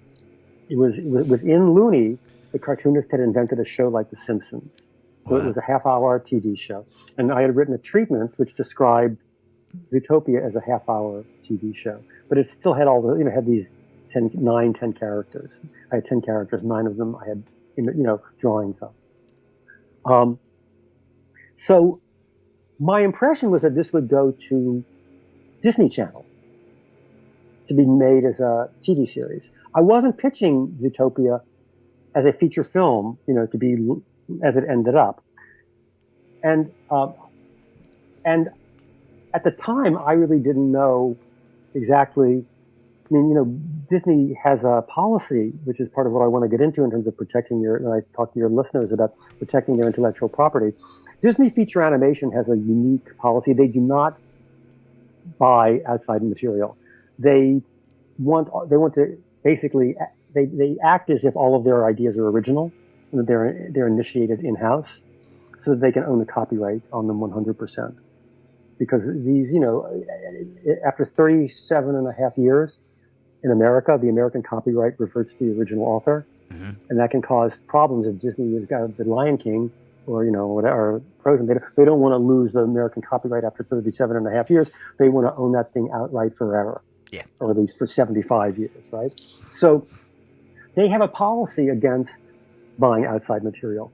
Now, so there were 2 reasons why I thought it wouldn't end up at Disney feature animation. One is that, I didn't know about their policy, and I didn't think it would be and I hadn't written it as a feature film. But I mean, in our conversations, I said to Brigham, you gotta, maybe the Disney Channel. Yeah. And we talked about terms, and he was, we really, and so I expected that if anything, it would go to the Disney Channel. So the last I heard was that Brigham told my agent that they passed. Meaning, I guess that the animation, anybody on the animation side of Disney who he had engaged to show it to had passed, and there was no interest there. And then come flash forward from 2009 to 2016, the movie comes out. Yeah, what happens then? Well, listen. Just because it was called Zootopia didn't mean that it was a slam dunk that they had actually, done anything to me. So I went online. I saw the website, and the characters looked remarkably similar to me. They do. Yeah. And then I went to finally when the movie came out, I went to see it, and I said, "This is really weird." There's so much of my movie in here. It's sort of like a shuffle. They've tried to change everything so that you can't actually put your finger on it. But there's really, throughout the whole movie, they're making my Zootopia movie with their bunny cop story. So, with the help of my family, we worked up a presentation and we went to see some lawyers. And there were a number of, several lawyers who were interested in taking on the case. And we settled on one of them, and we filed suit. And, what I didn't realize at the time was, how incredibly that the federal copyright court is really just not interested. In other words, there are 2 things. One is what copyright ought to be, and there's what copyright is as it's currently practiced. Elaborate. Yeah.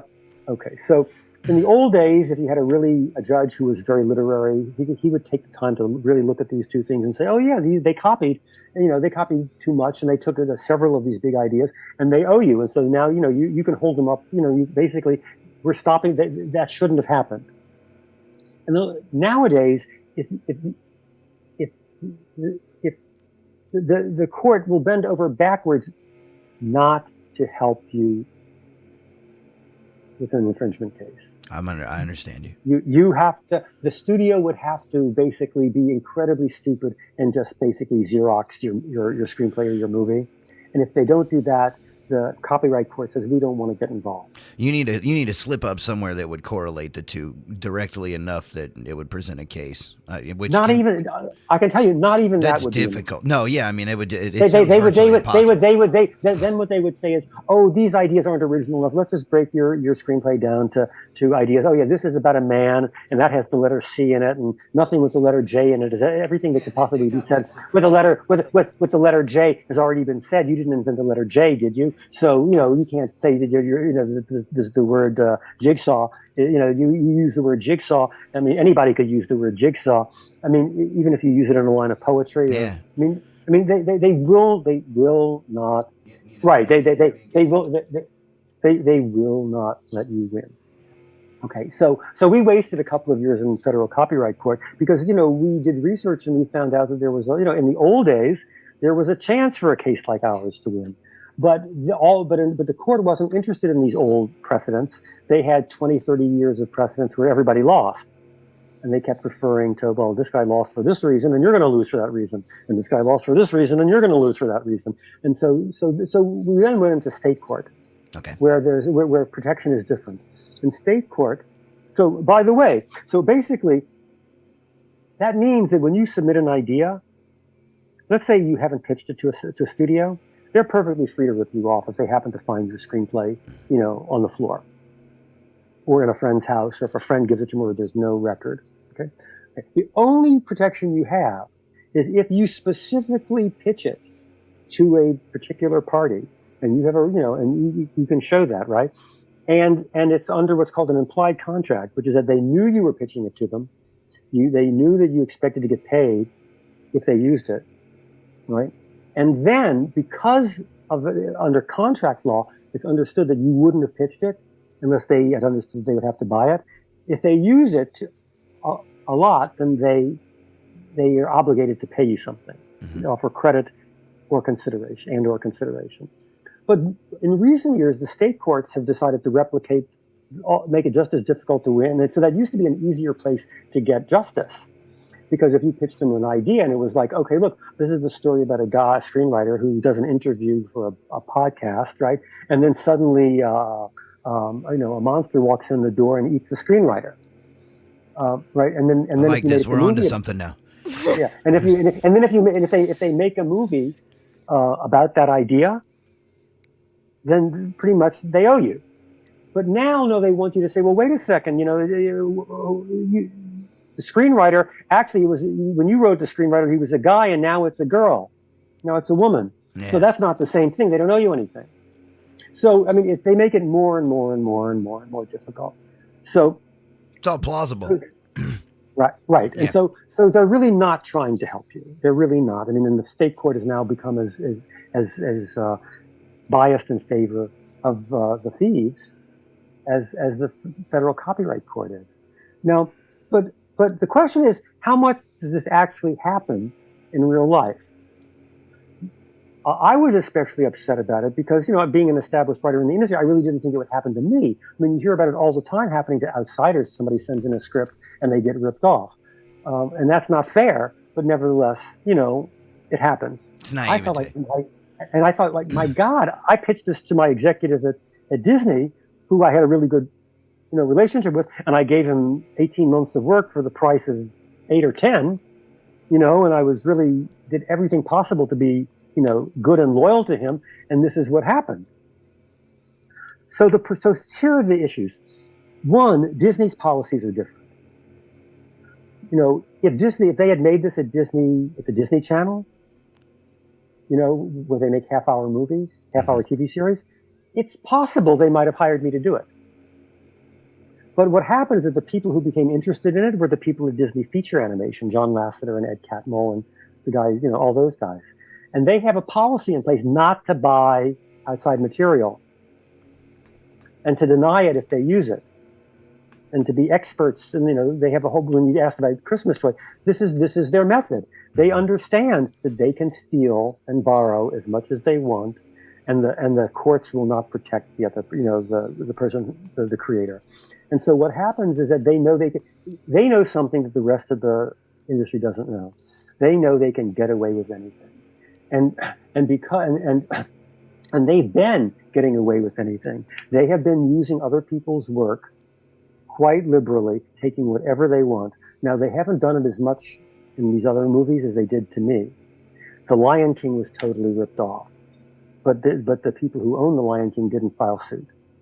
Yeah, say, how many allies do you actively have in this now? Now, you're bringing kind of, a lot of light to a subject, but there's also going to be a lot of legal paperwork and jargon that develop out of this, and have already, I'm sure. Yeah, so there are very big consequences for my case. So the people, and I do believe that if they could have, the people that did, John Lasseter and the people at Disney Animation would have preferred to have just, gotten away with taking my title. Yeah. And made a completely different Zootopia that had no correlation to mine. And they worked for 3.5 years to make a Zootopia movie that was very different than mine. But when they got to the end of 3.5 years, they hated it and they threw it out. And then with a release date looming, they said, well, we already had something we liked. We just were trying to do something different. Now we need to have a good movie. It's got to be great. Well, we know how to make it great, because it started out great. Now instead of running away from what we liked, we have to make sure we get into our movie what we liked. And that's where they put the skeleton in the suit, and your ideas went into play. Right. Yeah. And so this is what they did. But then just because they did that didn't mean they were going to change their policy, and they weren't going to admit to it. They weren't going to allow me to have a part of the copyright. They weren't going to allow me to have a credit.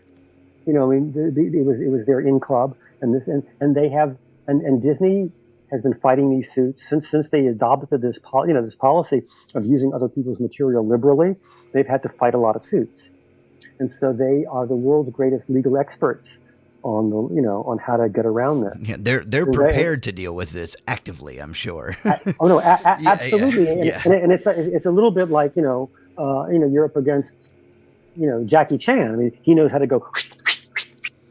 And you're done. They just know how to deal with your lawyers and these precedents, and the court doesn't want to help them anyway, and they know exactly how the court is going to respond if they say this, and exactly how the court is going to respond. I'm sure Disney has to be one of those companies where, like, if you slip in the hallway, you sue the janitor who mopped it, because that's probably going to make more sense to try and get a lawsuit out of that than you would with Disney. Yeah. So this is what's happened, and it's really been pretty frustrating. But I also want to say that, like, I don't know that this is. There are a few things you need to know. You cannot sell your material to Disney Feature Animation or to Pixar. Don't even think about that. And I didn't think about that. I was trying to sell my Zootopia TV series to Disney Feature Animation, and somehow it fell into the hands of Disney Feature Animation, and they made it as a movie. So, first of all, you're not supposed to know. Don't think you're going to pitch something to Disney Feature Animation or to Pixar. That's not going to happen. Well, if they didn't with you, they're not going to like what I've got. I can guarantee you that. So anyway, go continue. Okay. So the next thing is, what happens if you submit anything to Disney? Well, you have to know that there's a it seems to me, I can't prove that, there seems to be a backdoor channel that basically, because Disney Feature Animation doesn't accept material or admit that it accepts material, the rest of Disney becomes a secret backdoor that allows them to look at things. So they can choose from all the best ideas. Everything that comes into Disney, they get to look at and use, and never have to be accountable for. So you need to understand that Disney is a bad player, and that they know exactly, if they like your story but they don't want to pay you, they'll just take it. That's right. They'll just take it and give it to somebody else, and you will really have a very, very, very, very hard time doing anything about it. So beware in dealing with Disney that this is how they operate. They, in my opinion, based on just, and I can't say this is not a fact, right? This is just my impression is that really this is the sort of thing that may be going on there, and that obviously there are a lot of people there are people of a certain stature who Disney wants to hire, right? So those people can work at Disney safely. And then there are a few people who Disney feels they can hire them at the price they like or whatever, or they want to cultivate them, and they will deal honestly with those people. Then there are a lot of people who, will submit their stuff thinking they want to get in the door at Disney, and that may not, and even if they like your work, that may not happen. So I would say of all the places in town to be careful about, submitting your material and pitching your stuff, that would be a place to be most careful. But that may change, because as a result of my case, which I think is a pretty flagrant example of taking my title and my concept and taking 9 out of 9 characters and just changing them a little, and taking all my major stories but just folding them into a bunny cop caper, that if my case fails, that means that really every studio in town will understand that they don't have to pay for original ideas anymore. It definitely sets a dangerous precedent, I would say. I mean, I think that in other words, it kept going on and on and on, case after case. At first you say, oh, well, they didn't steal everything, they just stole a little bit. No, you have to steal everything. Well, they stole everything, they stole a lot of stuff, but they didn't steal the title. Then came the case where they stole The Last Samurai, and they stole the title. But that writer didn't win either because they couldn't prove that they had ever had access to the screenplay.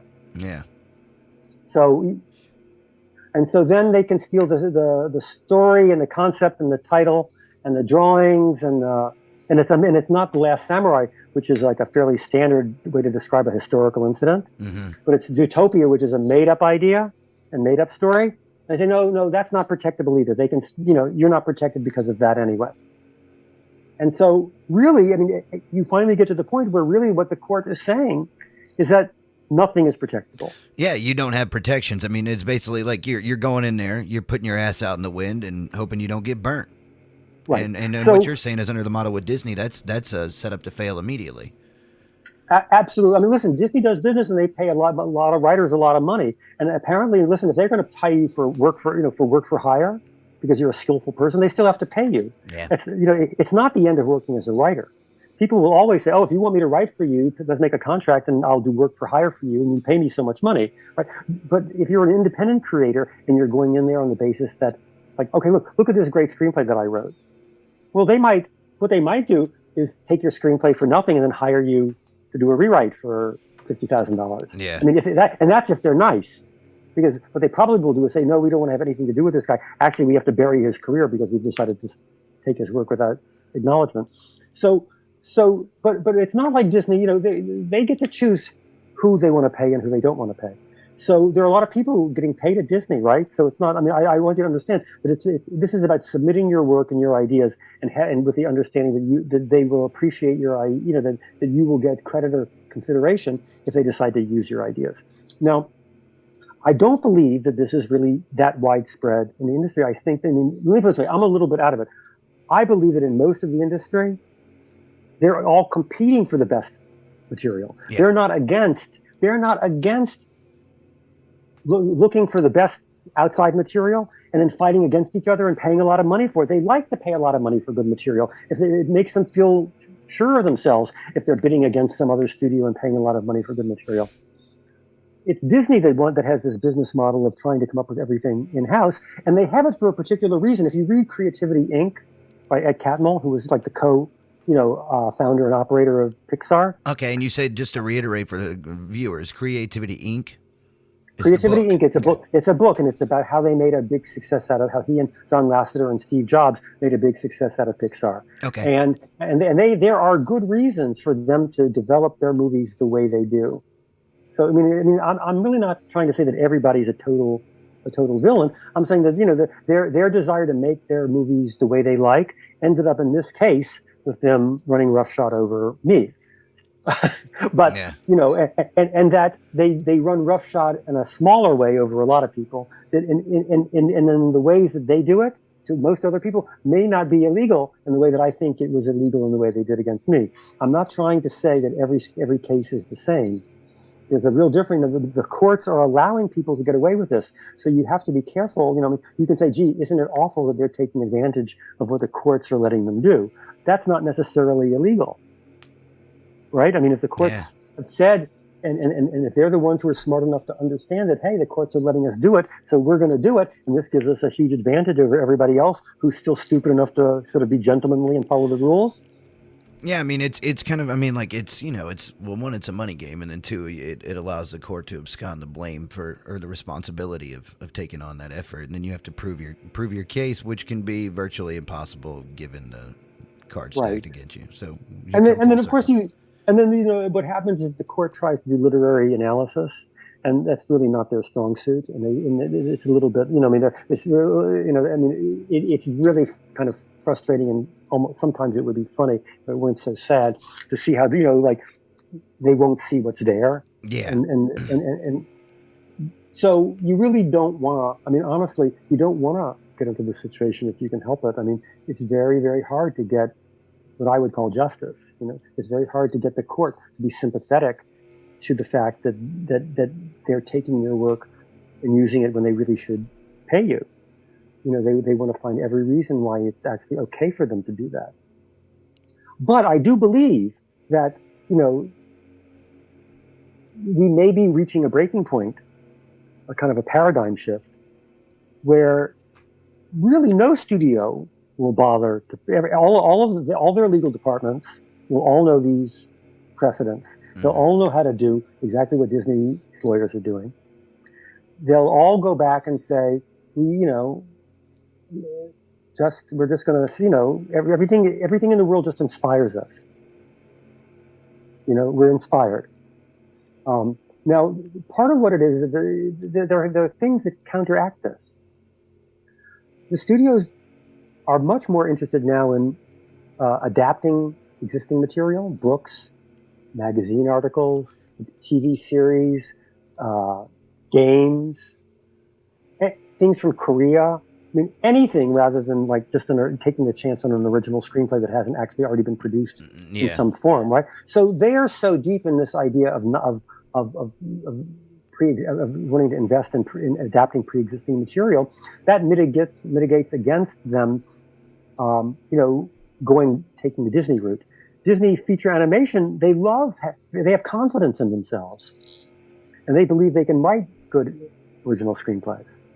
They can do it on their own. And so they're willing to take that risk, and there are advantages to them in being the creators. And this way they don't have to share anything.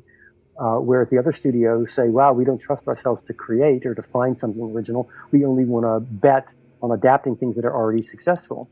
So I'm not exactly sure what the level of danger is right now. Because if something is already published, it's pretty hard to get away with stealing it. Yeah. And also because part of what they want is they want to bring in the pre-existing audience from this pre-existing material. Yeah, they want a safe bet. Yeah. Right. So quarterly relies on this. Yeah. And so what happens is, it's hard to say exactly, but I do believe that if you think that, there are two ways of getting, they're like, how do you get noticed as a beginning writer, and how do you make your way? One is that you're simply really skillful, and people say, wow, I read his spec screenplay and I didn't want to make it, but it was really good. Let me hire him to do something for me. But in the meantime, there are people who say, I wrote a spec screenplay, I'd like you to, maybe it'll get made. And if that's what you want, or, hey, I'm a total package. I'm the idea and the writer. Right? I want you to buy these two things together. Yeah. These people like me who create ideas, we're the ones who are at a disadvantage now where they can take the idea by itself and then hire whoever they want to do the writing. So the gray area here kind of leaves a lot of, it doesn't sound like you're as, with your career now, how do you approach pitching ideas? Well, I haven't gone out and pitched for a while. I've been actually, unfortunately, the lawsuit has taken up most of my time. Yeah. And I don't know that well, first of all, I wouldn't go to Disney. Not that they would do business. Yeah, I doubt it. I could understand that at this point. Yeah. Yeah. So then there's a question of who I would go to other people. And at this point, I'm not sure I would pitch an idea. I feel like, I probably would just, let me put it, I don't know. I'm pretty sore about what happened. And I'm not particularly eager to, go down that road again. Understandable. So we'll see what happens with the case. I do believe that I'm fighting a good fight for writers who create their own material, their own ideas. Yeah, definitely. You know, and that, you know, if it doesn't work for me, there are a lot of other people who are going to suffer, not just me. That's true. Well, I appreciate it, Gary. It's been great talking with you. Thank you for coming on the show tonight. Well, thank you, Poxy, and thank you, Ray. Yeah, it's been fantastic. And for more information on Gary and his work, you can visit his website at GaryLGoldman.com. I'm Miss Ragan here with Poxy and Leonard, and we'll be back to wrap things up here shortly. Until then, stay tuned because you're listening to The Ghost of Hollywood. Can't get enough of The Ghost of Hollywood? Check out our entire first season, now streaming wherever you choose to listen to your podcast. And don't forget to like and subscribe. While you're at it, check out our website at theghostofhollywood.com so that we can keep you up to date on all the latest with The Ghost of Hollywood. And it's time to say goodbye here on The Ghost of Hollywood as we wrap up our 18th episode, A Screenwriter's Story. I'm Miss Ragan here with Poxy and Leonard, and we've just finished speaking with our friend Gary L. Goldman, discussing the various movies he has worked on throughout his career as a screenwriter and producer. For more information about Gary, his career, and the details of his ongoing lawsuit against Disney, please visit his website at GaryLGoldman.com. We'd also like to thank our staff and crew here at the Electric Garden Company for all of their hard work on The Ghost of Hollywood, and to KBOO Community Radio for providing regular programming and a live broadcast of the show. More information on the Electric Garden Company can be found at electricgardencompany.com. Donations and information can also be made to KBOO Community Radio, which is listener funded at kboo.fm/give. All right, wall crawlers, we'll see you all next month for the 19th episode featuring another very special guest. For more information on The Ghost of Hollywood, please visit our website at theghostofhollywood.com. The Ghost of Hollywood is also streaming wherever you get your podcast, so don't hesitate to listen, like, and subscribe. Until next time, everybody. Good morning and good night. You've been listening to another episode of The Ghost of Hollywood. The Ghost of Hollywood is directed by Zach Flannery. The show is authored by Chris Klon and Zach Flannery. Composition samples and score by Jesse Garcia in Pineapple Nightmare. Production management by Mary Flannery at the Electric Garden Company. And mastering by Grady Sizemore and Microphonic Meltdown in Portland, Oregon. For more information on The Ghost of Hollywood, please visit theghostofhollywood.com.